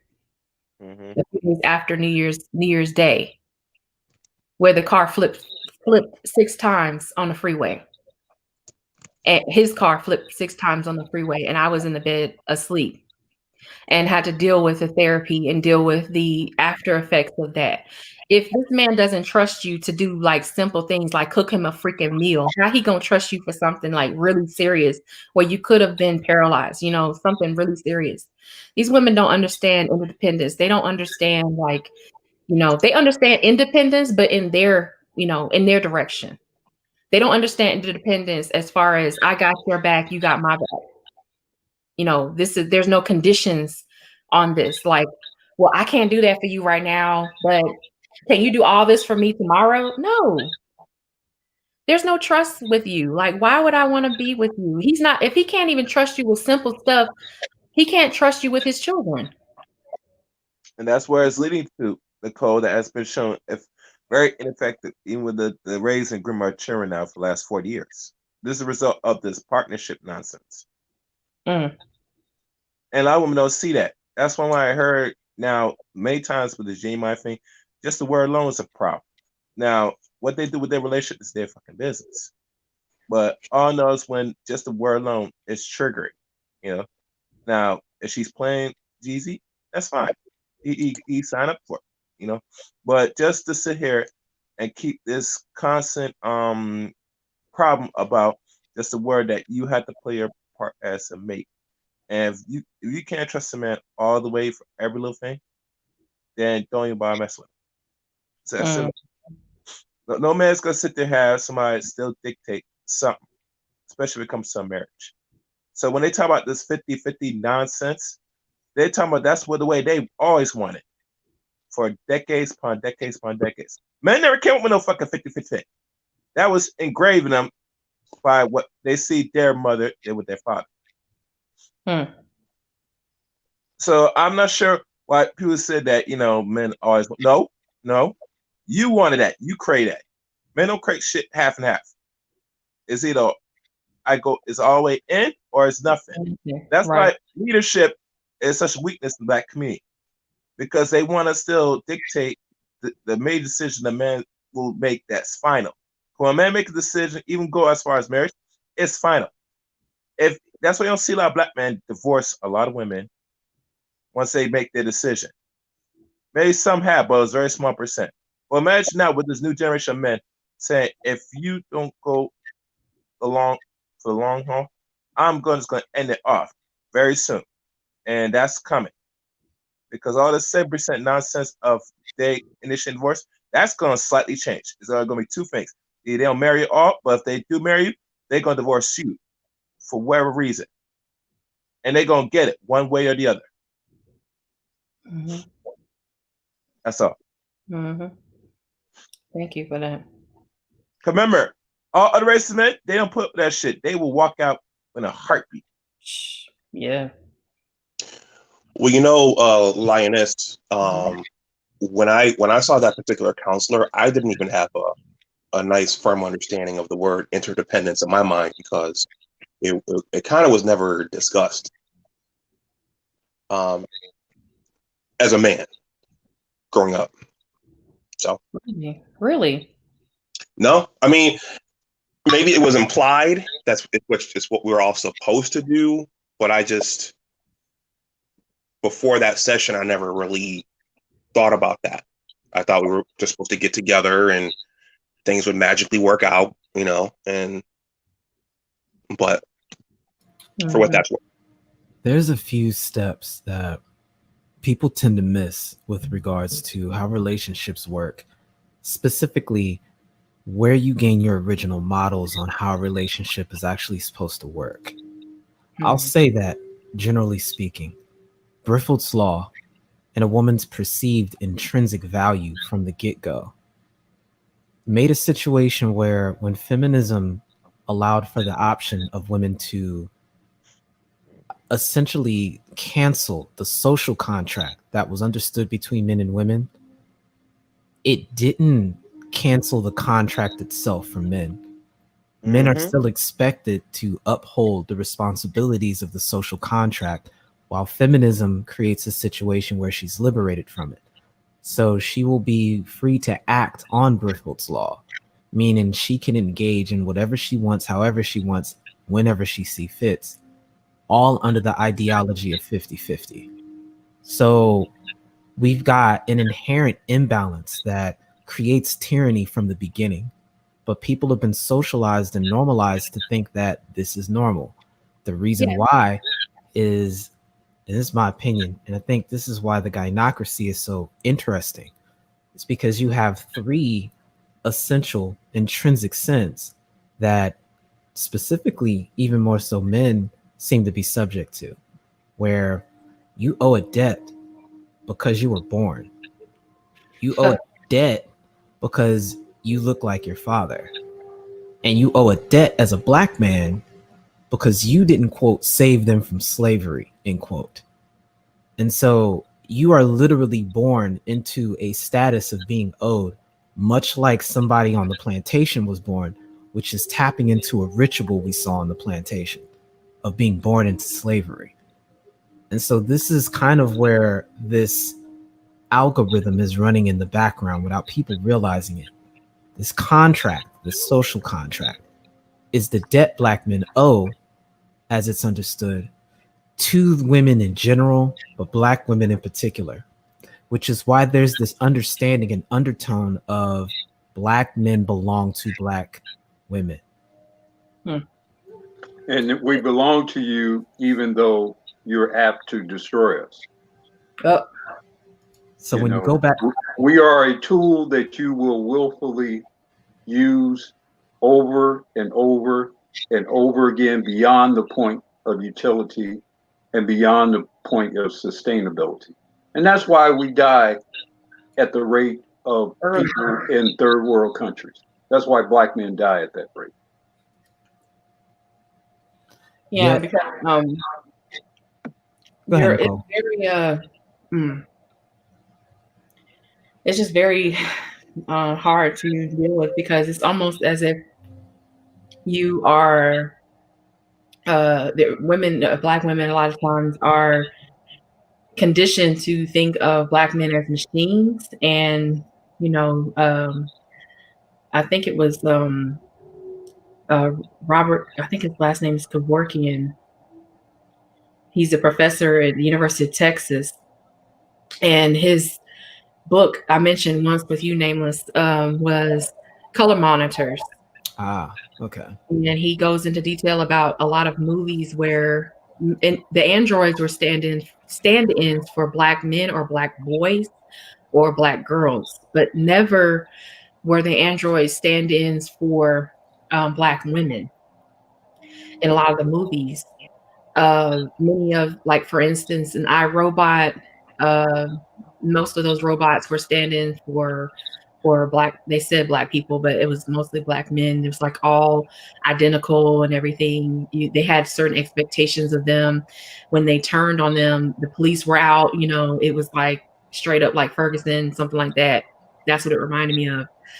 Like they're protesting. How dare they protest? They're machines, and some of the wording, the phraseology they used was very characteristic of that. It's just disappointing because you're in the black women that are perpetuating that as if black men are machines.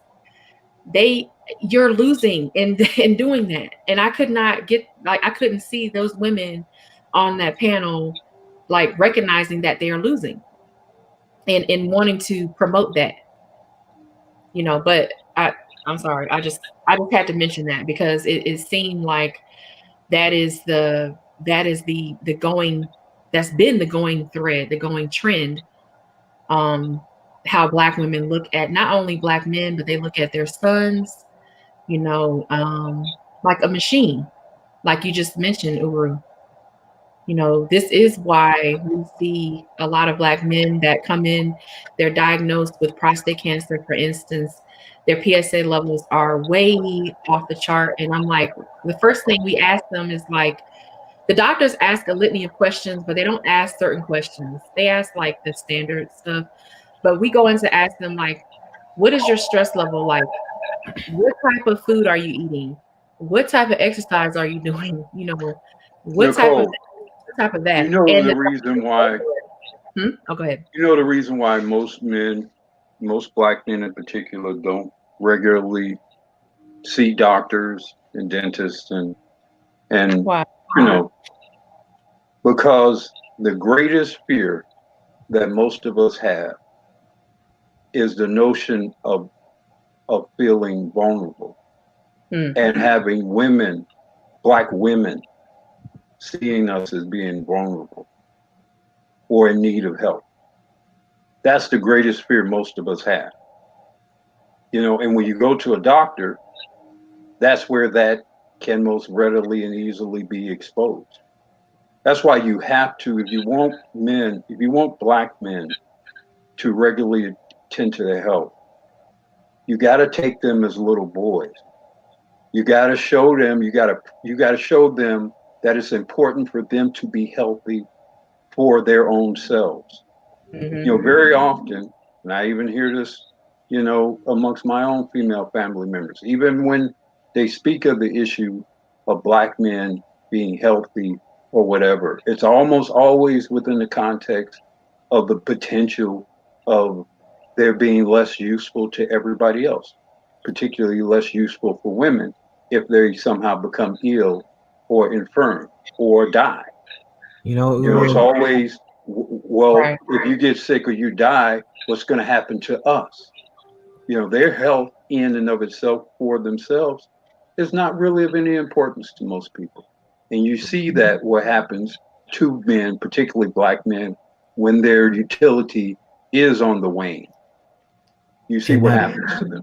That book, The American Slave Coast, I'm reminded very heavily of that when you say that, Black Guru, because this was literally the culture on the plantation. If something was wrong with you like that, even when we were born, they were taking babies that were seen to be perceived to have deformities, and they were castrated so that if they did have kids, it didn't affect everybody else. There's this solid sentiment that if you somehow didn't meet the standard that you were expected, you were beaten so bad that it would just create a domino effect.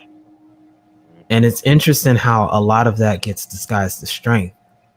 And while we were the only group of people in which, it says a lot that we made it out of that scenario, there was a kind of harsh eugenic style breeding of us on the plantation that really cemented this idea of what we were supposed to be meant for, that was really aggressively enforced in men, but not the women. And a lot of that did follow us when we got out into Reconstruction. On certain levels, it was probably a positive, But when we start getting into an environment like the modern setting now, it does create a sentiment where we don't know how to bend like the willow tree does to survive the hurricane. And as a result, even though we may produce very lopsided, strong dynamics, when it comes to really applying it in a fight, it's a problem. Actually, better example would be the way a katana is actually created. They use a much softer iron in the center, in the core of the actual katana. And then the outer edge is done with a harder steel so that it creates an outer shell and a softer core. And what happens is when that metal collides with metal or any other object, not only can it flex and bend, it maintains its cutting edge so that you can actually use it repeatedly in a fight that has longevity. That's a lot like how a culture is supposed to work. There's a lot of metaphors to the yin yang and this word interdependence that comes from a culture and learning about how to work together to achieve a purpose. Yeah, the core being the culture, in my opinion, how you're describing that. The core being softer, being the culture, being women, and then the outer side, the face that you show to the world, being more masculine, more dominant, and it's protecting the core, the inner core of. I'm assuming you're describing a sword, Yes. right? Of course. So Yes. uh, so yeah. When I was a kid, one of the stories, and I'm sure you all heard it, but maybe it was more popular for the time when I was growing up, was the story of John Henry. He was this very powerful black man who could work harder and faster than anyone else. Very powerful, very capable, very productive man. Then they introduced machinery into the form of work that he was involved. I believe he was driving steel. And initially the machine could do it better, faster than John could. So John pressed harder and he worked faster. And eventually he can do so even faster than machine. And then John died.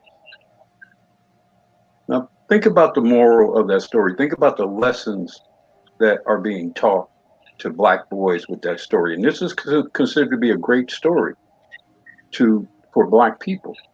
But the moral of that story is that the black man must work himself to death.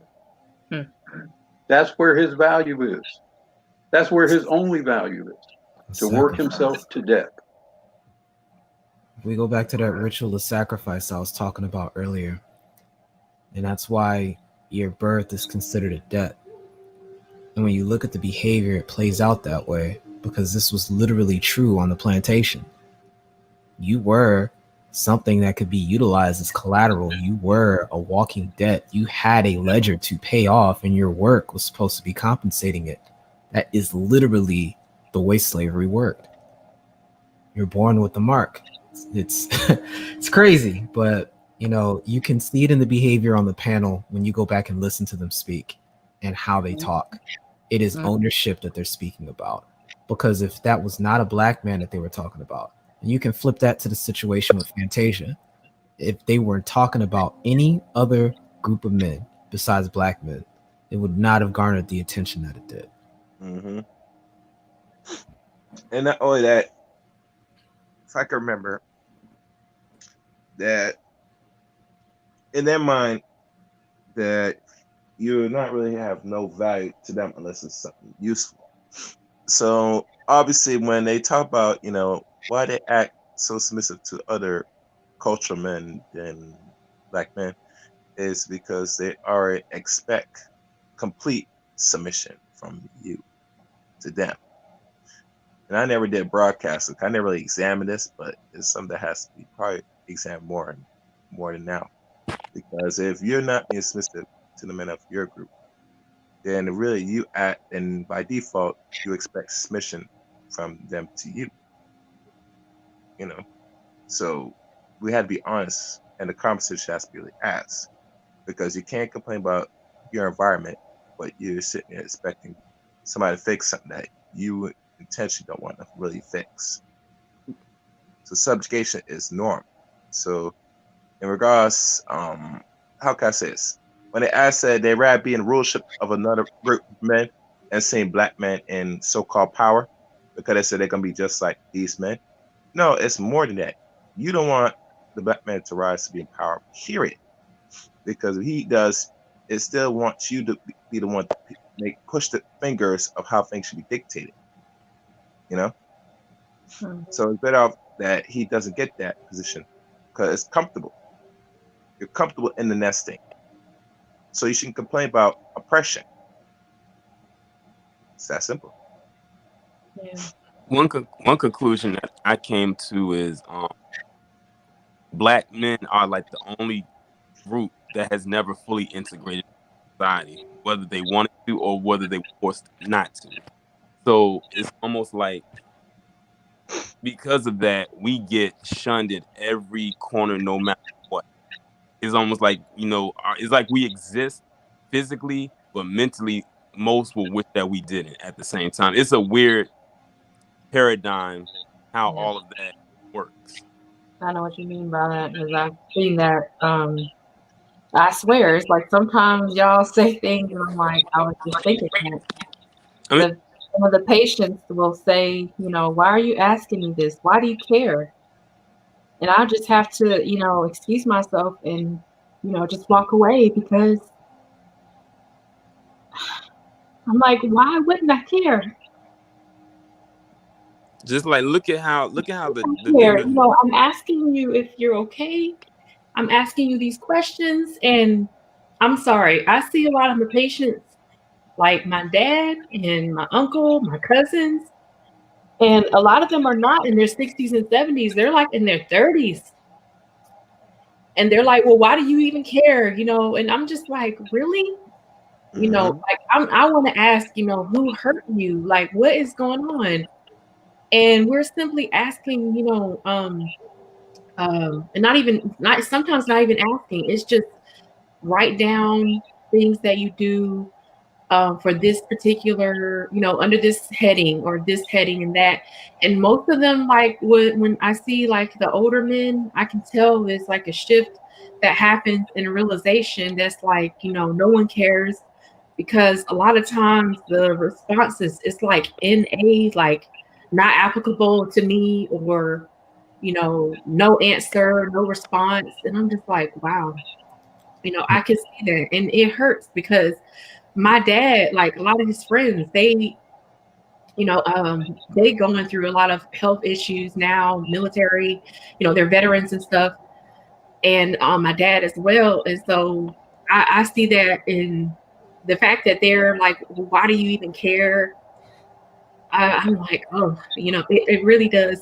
It really does hurt. And that's why I'm so pissed when I see these women on here just going in on, and they're so stupid.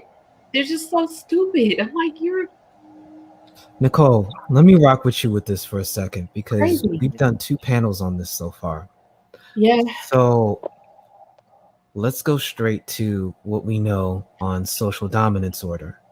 Yeah. Generally speaking, and the quick refresher for anybody on the playback, is that the first tier of social dominance order states that human beings organize themselves first predicated on age. We don't have adolescents that are leading societies, followed by gender.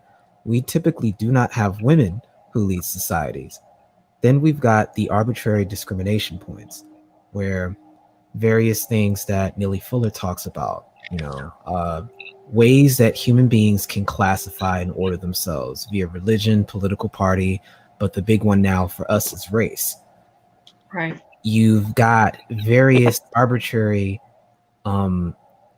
discrimination that will create a precedence of in-group versus out-group. And within the in-group and out-group, you've got an interesting dynamic where the in-group females and the out-group females are relatively close in power to each other, with the in-group men essentially dominating the entire spectrum. But the out-group men are on the very bottom. And they're given a special classification known as subordinate men. So the subordinate man is the outgroup male, which Black men qualify for. But here's where it gets interesting with the gynocracy. Remember what we said about the very first tier. The first tier of discrimination or organization is that there are no children leading the society. Right. Something we learned in the Man Not and something we learned on the plantation is that there are no men on the plantation besides the quote man, which was not Black quote males. And if there ever was, we got the whole system of buck breaking, which effectively reduced Black men to grown children. Meaning, if we look at the algorithm presented by SDO, it would mean that Black men not only suffer from the subordinate male dynamic, but are also being artificially categorized as children. Therefore, they are subject to the second tier of social dominance order, meaning that since Black men are classified and treated power scale wise as children, they are de facto to take a rite of passage, or women get a right of way over men. And it leads us back to this conversation in this tone, which explains the mother energy that dominates the gynocracy. And if you want an illustration of that, all you need to do is look at the conversation we had yesterday with the lady that came up. Exactly. It was that mother energy, and it's directed towards men. Why? Because that's the dynamic that's played on the plantation, and it follows social dominance order. Black men are seen as children in the eyes of the gynocracy. And as a result, they take a back seat to the authority of the adult, and the only adult is the mother, which goes back to what BGS talked about, how in the gynocracy, the only family unit is a mother and child. Yeah, you're a mother and an adult female until you're called on the fallacies that you're perpetuating. Then you turn into a child who doesn't know what's going on, and you're lost in the woods. It's false. It's not real. And that's, I mean, when I'm saying like there's delusion there, that's what I mean. Like but you're right. I hear what you're saying, Nameless. Absolutely. It's interesting Nameless said that, because everything that you can say relating to the gynocracy can link back to the BLM organization. That whole thing is the gynocracy wrapped into one giant bubble. Oh, look, you know what? look at if you looked at their mission statement, they wanted to get rid of the nuclear family, and did for a little bit until we pushed back on it when people actually read what was missing there. And then they put it back up there, but the damage is already done. You already told us what you wanted. I've heard stories where you had heterosexual Black men who went to various BLM meetings to air their grievances out, or whatever it was they wanted to talk about, and they had to take a back seat to the women and anyone in that academy. A lot of people have mentioned that, women as well have mentioned that they used to be participating in a lot of the BLM meetings and organizing events, things like that, and they would go and they just walked out because they said that they didn't want Black men to get on the podium to speak and get too speechified. And they would give the Black men who were there, who had grievances, like a man who lost his child, for instance, or his child was unfortunately murdered, and they were like, well, you have 5 minutes to say what you have to say, and questions and answers, and to ask us questions or ask whoever's there questions, politicians and whatnot. And they're like, what? But then someone who is of the academy, for instance, can have as much time as they want to air their grievances and whatnot. And he's like, they haven't lost anyone. What are you talking about? Nothing's happened to them. And that's where that person who was saying that saw, like, okay, this is ridiculous. This is a farce. Let me give you what they set out to do initially. And then we'll come right back out and say, why aren't you protecting us, so on and so forth? We're out on the front lines marching for you. And it was a video that was on Twitter where you actually had, it was a Black man, he was holding a bullhorn, and he actually was like talking to the women that was out there on the quote unquote front lines and actually getting them in some kind of formation. And then you had those divestors. That's why I tell you, divest Twitter is a trip. That had grievances with that, but I'm like, isn't that what you wanted for black men to take a back seat and to have the women in the front? But now you're mad at that. So I don't know what's really going on, or are you mad because it was a black man that was lining them up? Well, here's the issue, Torian, and I explain this, and I'll tie everything you just said, and it begins with that article I linked. I'm sure you're familiar with the Coney River Collective. This was the birthplace. That is the seed planted for intersectional feminism. And intersectional feminism was the branch of feminism that was spawned in order to infiltrate the pro-black movement. It's what gave rise to the infiltration of the CIA and dynamics that went down with the Miss magazine and all of that mess. And it helped animate what was understood as the gynocracy. And it was through intersectionalism that gave them the political right of way to start making these changes you see. And it's the same rhetoric that you hear BLM saying was started in this Coney River Collective. When you notice who they are, they're again women who identify themselves as, we'll just say, the alphabet camp, who made a predisposition of racism has some dynamic where it's different for black women. This is where you get the double negative. And it's under that weight that gets pushed into a lot of black media starting in the 70s, going all the way up into the present.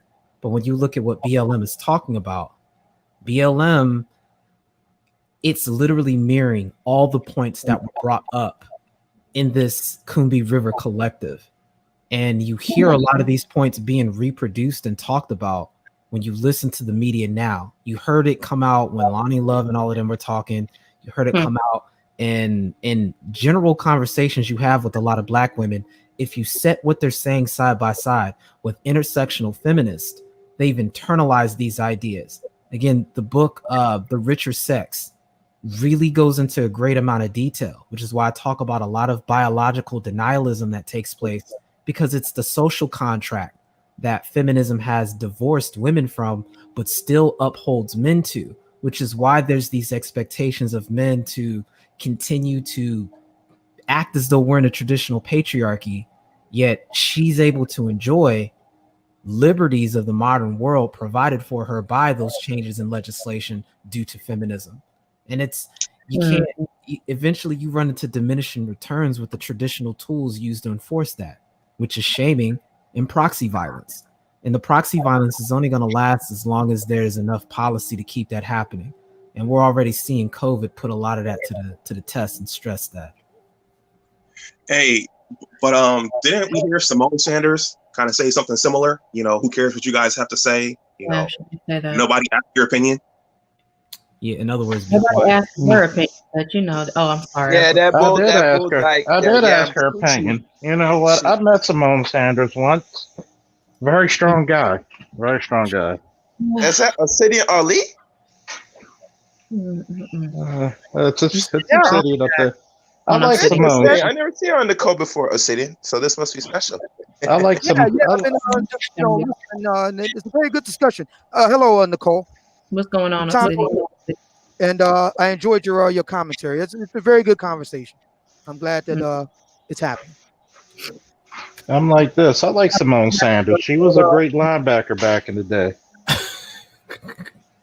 Please forgive me for Simeon Sanders, but I mean, you got Simeon Rice for. Yeah, I mean, I can't. I always mistaken her for Ray Lewis. I'm sorry.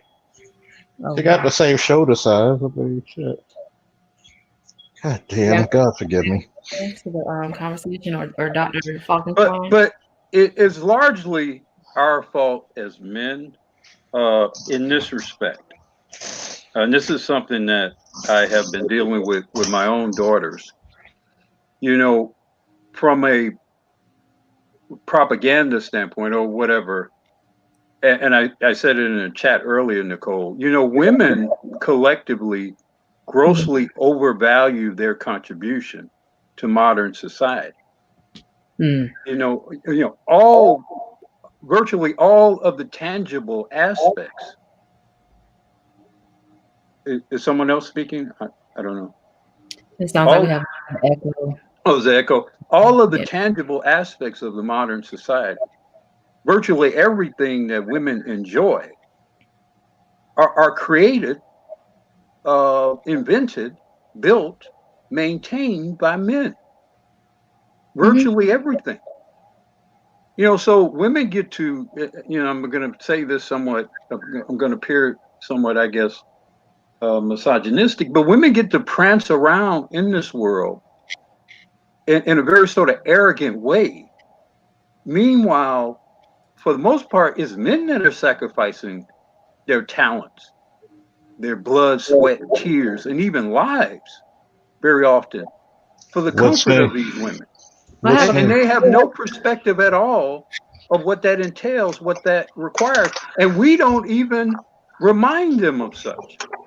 Well, what do you call little girls starting from birth? Princess, yeah. What do you call little boys starting from birth? You don't call them princess. You call them boys. They're boys. Yeah. You sound like goddamn Kratos. Boy, come over here. Boy. That's not always. Boy. There are some boys. There are some boys who are like princes. They don't call them prince. That's not a There normal are very everyday few thing. boys and infinitely fewer black boys that are ever treated and referred to as princesses. No, I didn't say that they were referred to as a prince, but there are black boys that are treated that way. I'm not saying all of them. I'm not saying the majority of them. I'm saying it's not a phenomenon that's in non-existence. It does happen. And what will happen to those boys once they turn about 13 or 14? It turns out hard. I mean, the literature is in on this. There's all kinds of personality disorders and things like that that are the result of being pampered and stuff like that, entitled and all the rest of it. So yeah, I mean, and my point is, in the black community, in a black American context, this often, almost always, not 100%, but often is done under the aegis of a single mom.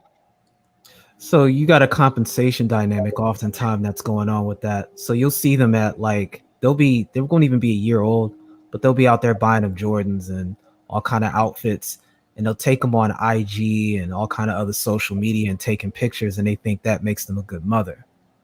There's some of that's part of it. Yes, that is part of it. I want to, if I could, I wanted to jump back a bit to Nicole's commentary of the Jeannie Mae, the what's it called? It's not The View. It's the Real tape. The Real. Yeah. Okay. So here's my thing on this. So because you made a really good point, Nicole, in pointing out Lonnie Love's statement, and I'm paraphrasing her. She didn't have a problem with Jeannie Mae or any other woman who takes Jeannie Mae's position. Remember, it all got started over Amy, I can't remember her middle name, Coney, the Supreme Court Justice nominee. It all got started over that. Right. Here we have a woman about to be a Supreme Court Justice. She submits to her man. Right? White lady, Christian lady, all the whole Megillah. Okay, that's how it all got started. You rightly pointed out, Nicole, that Lonnie Love has a problem with what other women choose to do in their personal lives. No, Jeannie Mae didn't say all other women got to do what I do.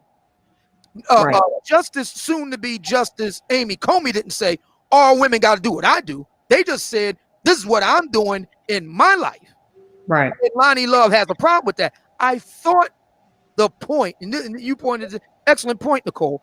I thought the argument undergirding feminism was choice.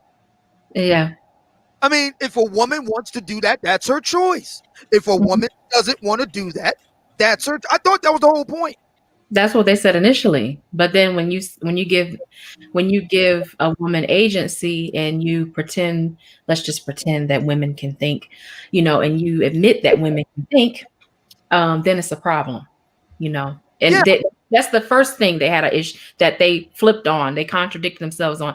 The second thing they contradicted themselves on was later with the egalitarianism and equality. They said initially, well, we want equality. And Jeannie literally was saying, Jeannie Maya's like, hey, this submission that I'm doing, this is my lifestyle. Basically she's saying, this is my lifestyle. This is what I have chosen to do. Isn't that equality? And they're like, no, no, that's not equality. That's what they're saying. And the problem I had, and you did an excellent job of highlighting this, is I got no problem with Lonnie Love's mate choice. She want to be with a white guy, no account white guy. Hey, that's her business. Right.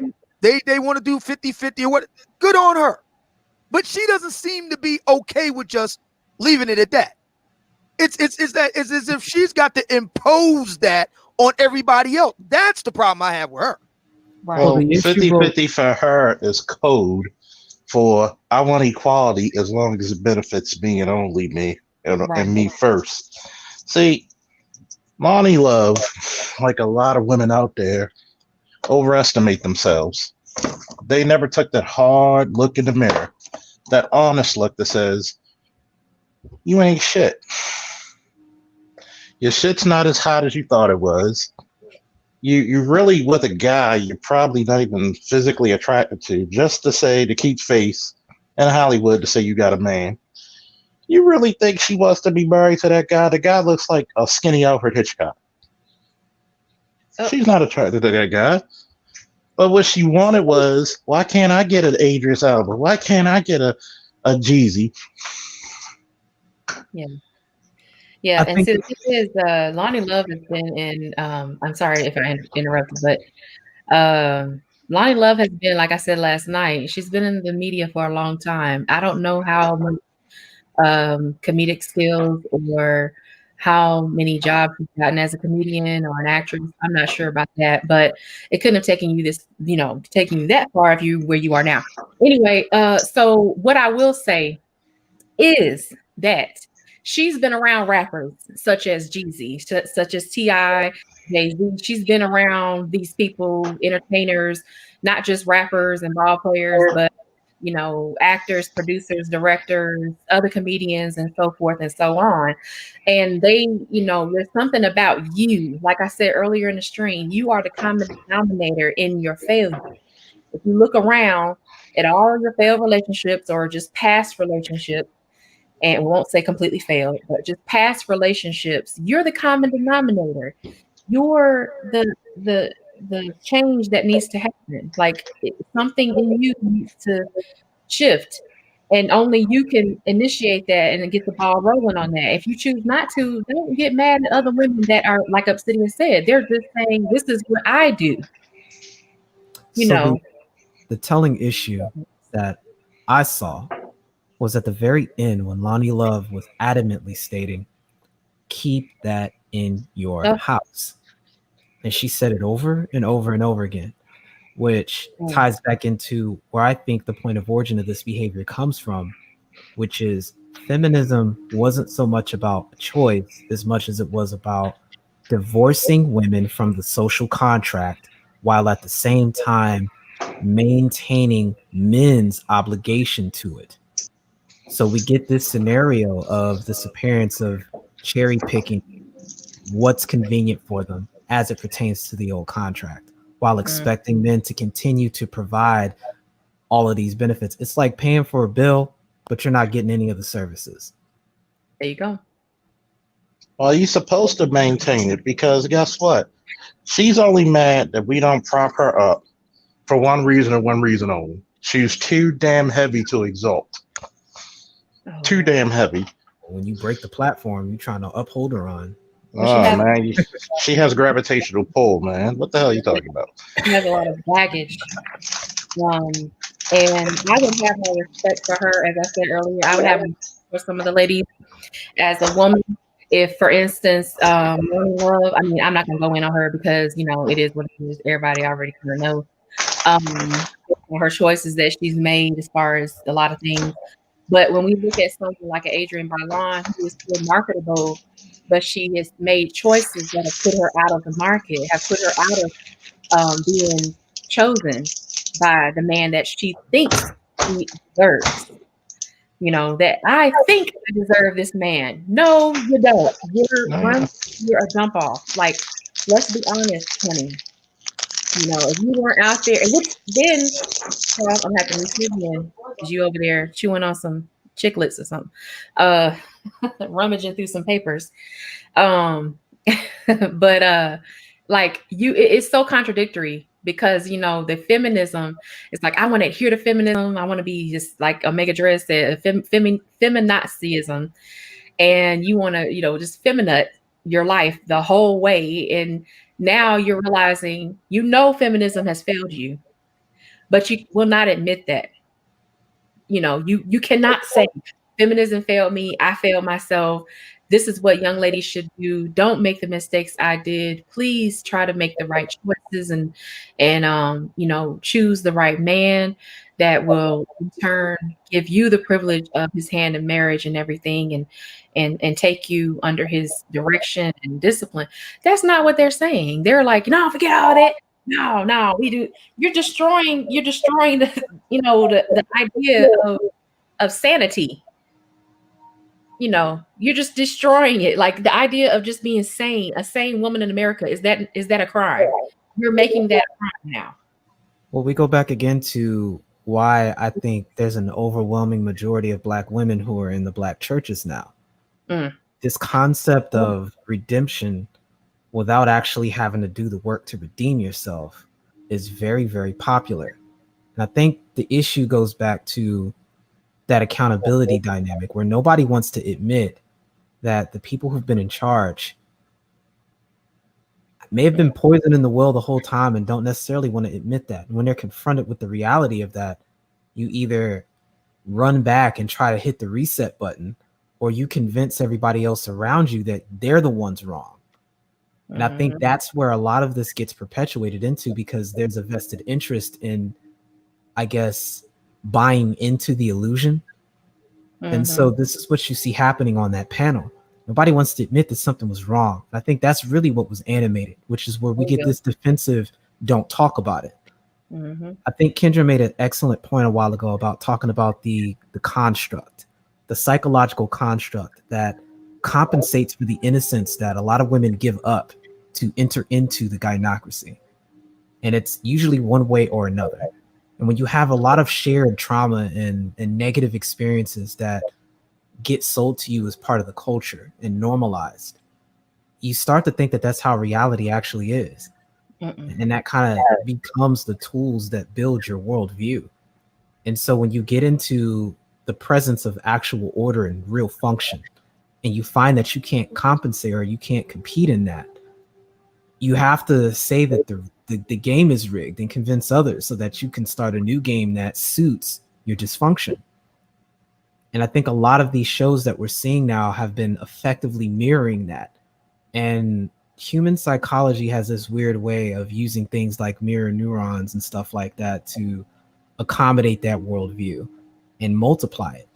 And it creates its own little contained bubble of delusion where when anybody else enters in, introducing a different rhythm, even if it's just them in and of themselves, they threaten the whole paradigm, which is why it has to be shut down, i.e. keep that in the house. Yeah, and that's what I made that connection between, I appreciate what you're saying. I made that connection between them saying keep it in the house to, Charles, what are you doing over there? What Nothing. are you doing there, Charles? Okay. Nothing. But I'm eating gynocracy stickers. oh Lord. It's the whole SYSBM is the thing is like they're like, oh, just don't, you can be SYSBM, but don't broadcast it. Don't let everybody know. Don't put it outside. Don't let everyone know you're thinking and you're considering doing what will make you happy. I felt the same visceral pull on me when I heard them say that the first time. Like I said, I didn't watch it the first time. I listened, but I was like, "Ooh!" Like it hit me. I was like, "That is don't don't take it outside. Don't share your happiness outside. Don't share that your relationship works with a black man outside. That's how I felt when I heard people saying, giving the analogy of like, it's like or the simile of, SYSBM is like black men leaving a house and throwing a grenade before they leave out of the house, pulling the pin on the grenade and running out the house. No, it was more like what Angry Man said, where he said, no, the house is on fire and we're outside telling you like, hurry up. And I'm paraphrasing, but hurry up, get out of the house. Y'all like, nope, I'm standing right here. I'm standing here. I ain't leaving nothing. This is my house. Okay. But if you're going to die in that house. But if part of the illusion was that the fire was never there, the behavior then makes sense. There you go. Because they're waiting for a trigger of responsibility, and the trigger of responsibility is this agreed upon imaginary grenade being thrown. And then now you can justify the house being on fire, not because it was previously, but because there's some agreed upon action that takes place. And that's the power of the construct ultimately. I see. Yeah, that is it's really crazy. Do you have anything you want to add, Obsidian or Chaos, Dr. Focus? Yeah. First, the first thing, just if I could, jumping back to what Black Uru said, he made a real powerful point. I've been talking about this for a while myself. And that's the question, well, for lack of a better way of putting it, black male vulnerability. We talked about it in the context of health concern. I agree with them and everybody else on the panel. That's a very important piece. And I agree that black women have a role to play in that, both on various levels, obviously on the maternal level, black moms with their sons when they're small, and then going on from there, romantically and, and so forth. Black women have a role to play in all that. If you got a lot of black men that are seriously dysfunctional, okay, I'll accept that. I was like, okay, and this is something that's talked about here on YouTube and elsewhere on social media. I don't deny that you got a lot of brothers that are dysfunctional. You get no argument from me on that. The question for me becomes where they come from. See, a lot of black women want to act as if, and you'll appreciate this, Miss Nicole. There was a really famous movie, came out many, many years ago, called Invasion of the Body Snatchers, right? So you got these bad people. A lot of black, I'm not saying this is true for all black women. I'm not saying that. But there are, for whom it applies, there are black women who act as if these dysfunctional black men are pod people, that they just came out of space or something. And they didn't. They came from homes where increasingly, last time we checked, we all know this, upwards of 80%, are being raised by single moms. So what role do black women themselves play in this? You can't go that far now. Apparently none, according to them, because it's the man's fault. They don't play no role at all. They said that, they leave it to Jesus. They said, it's not my hand, I neutered my son. It's not my hand that I deny him from his father, which rather they want to bring up, it is going on. So I don't play a part in his dysfunction. I feel he's inherently supposed to come out of my womb and correct the problems that I made. That's passed on genetically. Lord, don't ask for that. Don't ask for that, Lord. Oh Lord, help me, Jesus. Yeah, see, I see what you're saying, Obsidian. That is very troubling because you're right. It's almost like the invasion of the body snatchers. And with the invasion of the body snatchers, you had not only the pods, but there was a processing. There was a process. Weren't those pods being processed at some type of manufacturing? Oh yeah. They had a big processing plant. They were making these pods and putting them all over the place. And as I can remember, because I saw that movie, and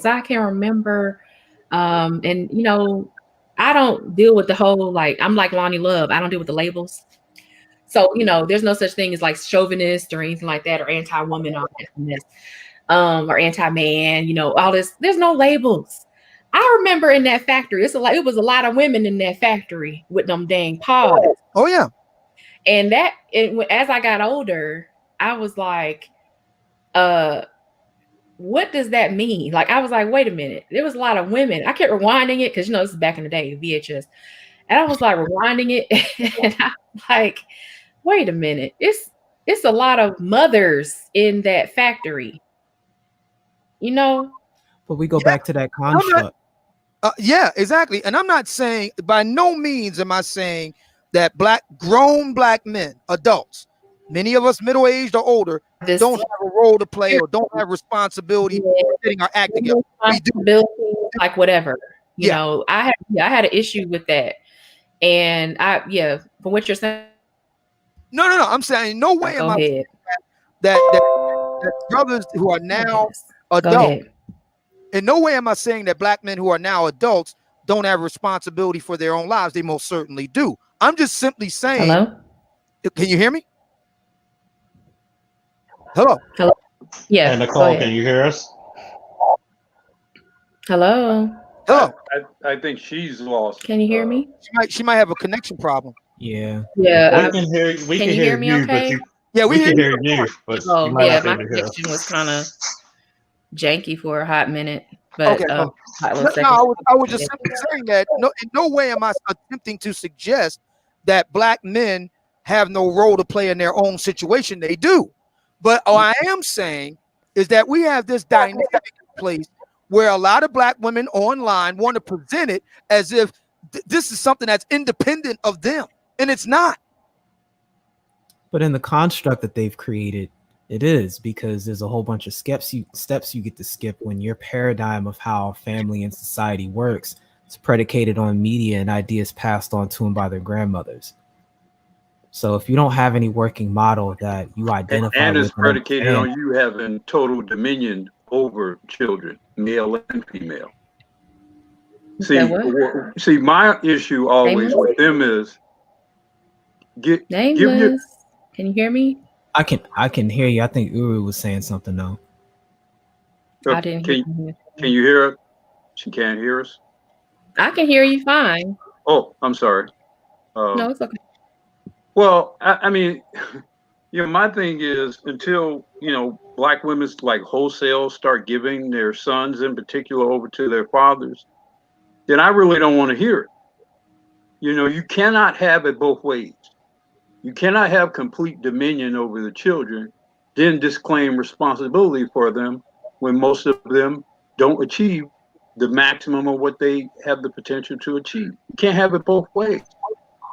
And I just think, black men should just start publicly demanding that their sons be given to their fathers, regardless, even if you have sons yourself. You have a son.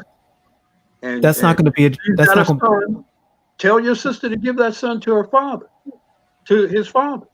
But they're not, because there's an incentive keeping the boys. It doesn't matter whether they it does matter, Black Guru. Because remember, if there was no incentive, we cannot control. Let me finish. We cannot control what they do. We can control what we say they should do. Right, but if we don't back that up with policy, which brings us right back to feminism, especially intersectional feminism, this is where this idea was really put forward on I can be the mother and the father. And then we get the scenario that you described earlier, Black Guru, which was spot on, about how characteristics are instilled in men growing up that they themselves are disgusted by. And when they turn around and do it, they get shamed for actually listening to their upbringing. And then it becomes this catch-22. Men don't even get out into their mid-20s until they realize that all this inertia they've built up from trying to listen to what their mothers told them to do was so ass backwards that they now have to go back and reconstruct their entire paradigm of reality and what manhood is supposed to be. And I mean, you got a few of us fix it by 30. But go ahead. I was gonna say that a lot of people out there hate their fathers only because they did. Anybody hear me? Yeah, go ahead, Charles. Go ahead, Charles. I was saying a lot of times you get, because of the paradigms switch. That's why you have a lot of men rejecting their fathers only because they hear one side of the story. They'll never tell you how they were keeping their child away because they knew if the father got the child, you would leave him. There are mothers out there who sabotage their sons out of just pure selfishness because they don't want to be alone. But go ahead, Chaos. Yeah, you gotta understand. There's an incentive for keeping these boys under the mothers. Now policy will help to start to reverse that, to I guess create the even playing field. Because I tell you, if there was no incentive, no money into this, they will automatically want to do two things. One, either abort the child, or if depending on the situation of the father, they just give them complete to the father and want nothing to do with it. One or the other. Once there's an incentive where they can get some little crumbs having the baby, then obviously they're gonna fight like hell to try to keep it and try to fight the man.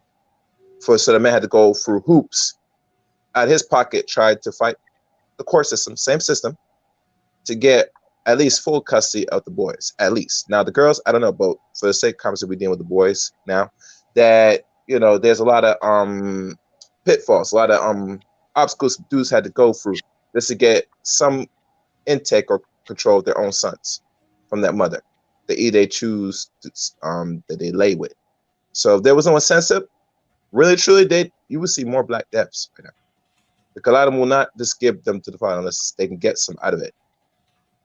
And I did told Charles this before, that when I mentioned this last year on my little channel about mothers, you must give your sons to the father.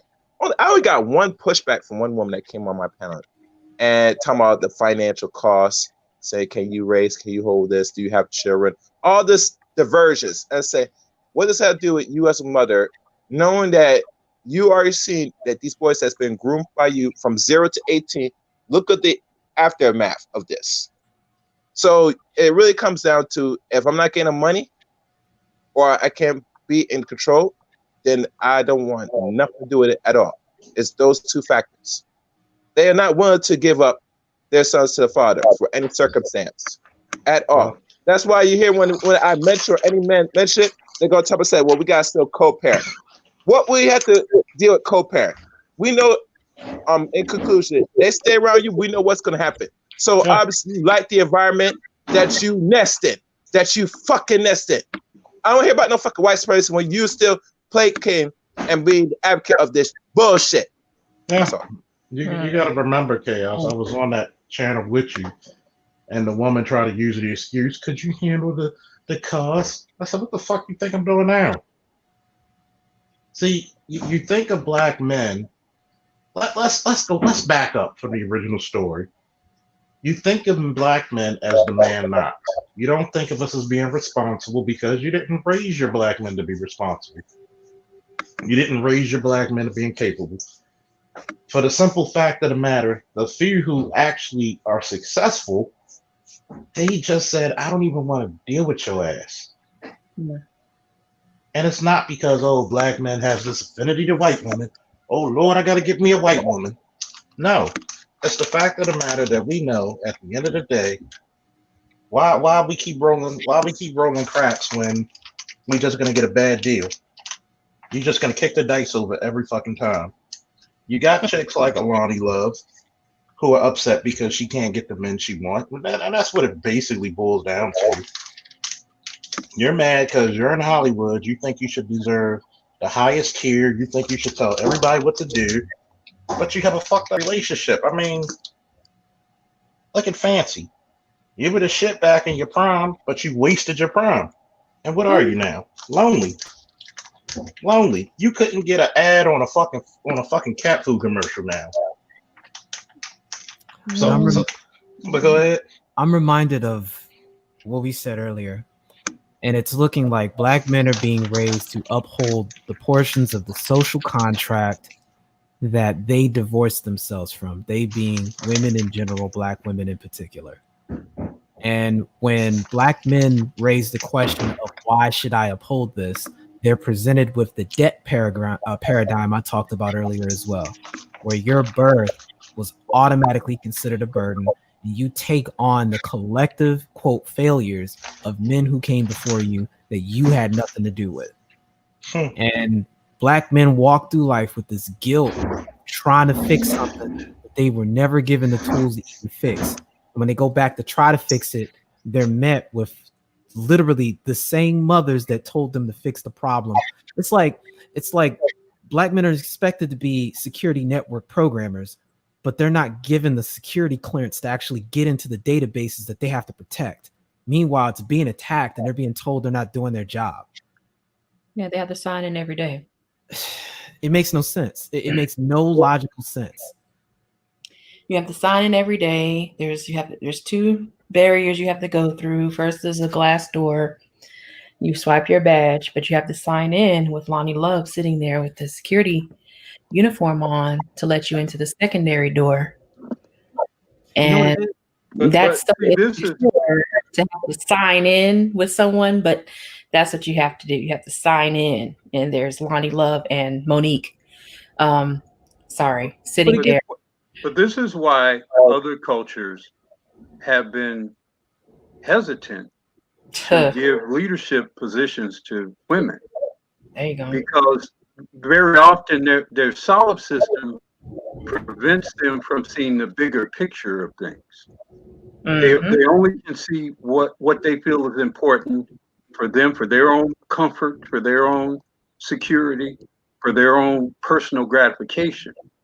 It's rare that most, it's rare that a woman can look beyond herself and see for the greater good. And it's not an indictment of the female. I think women were designed to be a certain type of way to help ensure the survival of the human species. So it's not a criticism of women, but it does explain why in better, more advanced societies, historically, you don't necessarily want to vest certain parts of the leadership function to them, because their solid system will prevent them from very often acting in the greater good.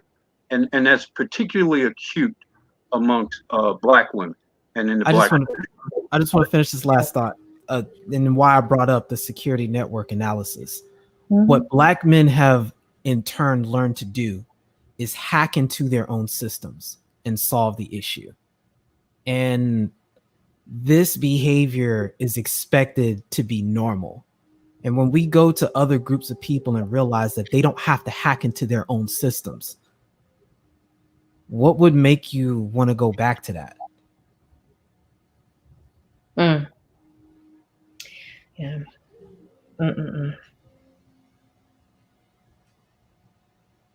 I'm listening. I mean, think about it. Why do you have to bargain with your woman, allegedly? Why? Because. But I don't believe in that. Of course not. You don't believe in push-ups and sit-ups either. I don't believe in that. You don't believe in being nice. So you get what you get. See, a lot of times psychologically, they will throw their failures on top of you. It's like, just real quick, I had a friend of mine named Katrina watching your show. And she said, well, a lot of guys are not asking for submission. A lot of Black guys are not asking for that. I said, any Black guy goes, shit. Yeah, he is. Well, it's not that important. I said, well, obviously you're not talking to guys who work their shit. Well, they make six figures. I said, well, they make six-figure simps too. Some of the biggest simps are the richest people you will ever meet. Mm-hmm. Now that what you were saying, Lamar, that you were not shite, Jay Shine, for that store comment. Shite. But yeah, that right there is a video series on its own, what you were talking about. I'm down. I'm down. Let me know. I just had to just sit back for a few seconds, like, wow. Yeah. Anybody else have anything they want to add before I start shutting this down? Thank you so much. I appreciate it. Oh, no problem. Well, it's always a pleasure to Science is Supreme. I'm about to start mine in about 10, 15 minutes. Mm-hmm. Thanks for having me up, Nicole. As always, it's a pleasure. Mm-hmm. Yeah, thank you. Thank you for coming, Black Uru, Charles Faulkner, as well as Obsidian. I was kind of surprised he popped up here I was That's on a his good look. long time ago, and we were talking about relationships. They went in on me on that stream, Obsidian. You know, they went in on me, but that's for another day. You mean yesterday, right? No, not yesterday. This was about over a year ago. Okay, I get you. About 2 years, almost 2 years ago, actually. And but it was more about the same thing. It was about the gynocracy, but at the time, what's going on, Fred Holiday? It was about the gynocracy, but at the time, I really didn't understand all the concepts and details of the gynocracy and this new fangled mathematics called gynometry. It was clear that I had to use in 7th post. It was clear to me as it is now, and I get it. It's funny how we not funny, haha, but just interesting how we take these things, these concepts that we talk about here, and I actively think about it in my real life, and I'm like, you know what? That's some gynocracy mess right there. Like that, we're out here taking a hike 7 a.m. in the morning, hiking through the mountains and everything, and well, it's Griffith Park, so somewhat like mountains. And I see these two ladies, not at ideal weight, and they're walking past, not briskly, but walking past us, and we have our mask on, but they're just, you can tell by the eyes, like, you're giving me evil eyes. Like we're like, good morning. He doesn't notice it because he's just looking down at his phone or something, doing something. And I see it and I'm like, girl, what's the deal? You and your hefty friend, y'all are together. There's no men around. I'm looking, and we pass each other. That was the first time we passed each other. We all pass each other again at another point, and they're far off drinking water, and we're chilling, stretching. And they just kept looking, like cutting their eyes over at us. And I was like, what is the deal? And now I started thinking, is this gynocracy? Is this gynometry? What is this? What's going on here? And it pretty much, yeah, it was. They're saying things. You can tell when someone's talking about you. They're saying something, looking away, nodding, this and that, looking, talking. I was like, girl, he said, don't worry about it. He noticed it. He just didn't tell me he noticed it. He said, man, don't even worry about them. They miserable. They fat. Nobody want them. I was like, he's like, that's right. And then he just grabbed me. It was funny. I was like, yay, You win. We walked our sweaty asses to the car and kept moving. But I'm noticing these things, and I'm so thankful to have people up here that don't mind sharing it and don't mind being here as a catalyst to progress and change. So I appreciate you all. It's gonna get better before it gets worse. I don't hope for no negative. I hope for even the best. And it's like I said, when people had to be pushed against the wall, and say you're gonna have to make this change one way or the other. When you know that pinky ring or whatever ring it is not there, and your body's getting bigger, and no man present as a woman, it's a sad reality. You know what I'm saying? God damn, this might be the possibility that I'm gonna die alone. And I said, well, you're not gonna die completely alone. You got some nice animals in your house. You got cats and dogs. You can control that. Say hi, Fido. Come. You know what I'm saying? You got some company. But regardless of man. But it goes back again, Nicole. You must give black men. You must give black men what they motherfucking want. That's all it's asked. Anything less than that, they will find it elsewhere. Yeah. It's that simple. You can't play around this, And don't think that if you treat the men in your community the way it is, don't think other race men are going to take you. They already know the problem.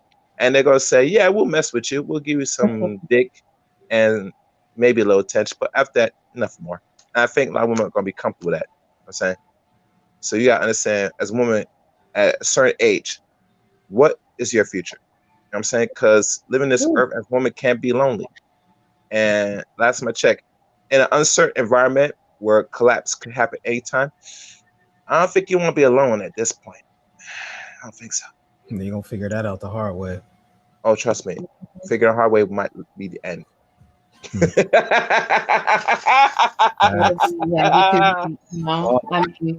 My last words, I guess, is all. Oh, my bad, Nicole. Go ahead. No, I was just gonna say it used to be like your 30s were 30 was too late, because the cost of living and the life expectancy was low, cost of living was low. And rites of passage. I mean, your rites of passage were earlier and earlier, and now we've had this extension. So of course, you're going to see a lot of women that just not going to get it. They're just not. And I'm not trying to talk to them. I'm not trying to talk to like Dina we had yesterday. I will say your name because you were up here, Dina. You know who you are. We will not have those types of conversations. I realize there are a lot of women, it's sad, that are in our group, out group females, who I cannot have conversations with them pertaining to something that will progress their life, in this way, or not even their life, someone else's life. And I've come to that realization. It's a hard revelation, but it's necessary. Go ahead. That's my bad. Well, men go out of their way to build a house because it's usually the prerequisite society says that you need to have in order to even be considered as being worthy to be with. So if a man is going through all of that work to build a house in this environment, usually from scratch, because he's not given a house handed to him, he's not going to go through all of that work to invite somebody in who is going to make it to where they now have to break into their house just to live a regular life. And if the only answer you have to that is learn how to break into the house easier, you're a problem. And you're a problem because you're refusing to realize that this is not functional behavior. People have front doors for a reason. They're not meant for only women to go through. They're meant for anybody that lives there to go through. So don't try to blame it on white supremacy. Don't say it's toxic masculinity. This is generally how dwelling places work. This is how this goes down. You cannot expect men to hack you to get you to work right. Fix the start button. It's not a problem to be normal. Normal does not mean weak. Normal does not mean lesser than. Normal simply means that. So stop taking this word submit to be subjugate, because you're not really talking about submission anyway. You're talking about cooperation. Yeah. Cooperation, agreement, and then leading to a lot of happy days. A lot of happy days and a happy life, a peaceful life. You're right. Absolutely. I agree. Sheed is late to the party as usual, but it's okay. Yeah, you can hit that. You can hit that replay, fam. And get it in and have a good time. I know you out there driving. I'm assuming you out there driving. Please be safe out there. Anybody out there who's gonna be out there driving, be safe. Wear your mask. Don't do like Trumpy. Don't do like Mr. Tangerine. Be safe and wear your mask. And and he laughing. And keep your distance from these coughing, sneezing people out here. If you see Lonnie Love, run. Or anybody that might look like that, that's past what I call the warning sign. If you exceed 168 as a woman, you are not in a danger. You're in a warning sign, and you better start lose that weight fast. Yeah, it's not even. And see, that's the thing. Like, if the value of a woman and all of that, she really. All I ask is that they are honest. Just to be honest. There is pain they have to go through to be honest, but in doing it, there's so much that comes out of it at the end when you're just honest. You're human. You make mistakes.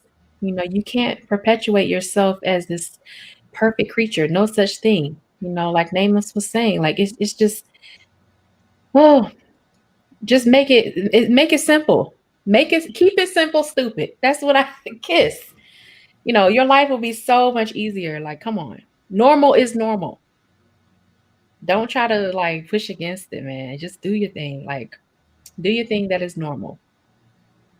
But yeah, I'll get off of here. I think I said enough. I appreciate y'all coming up here. Rashid said he making money. That's cool with me. I don't mind. People out here making their money, getting their bread up. So I'm gonna get out of here, y'all. I'm gonna holler at y'all later on, probably today. If I can. I'm really trying to come back on here today to talk about the anima dynamic and start to define that on my channel. But you all let me know what you think in the comment section for those of you who are watching live, and then come back and add a comment in the comment section of this video. Anybody want to post links in the chat who are mods, you can do that if you want before I close this out.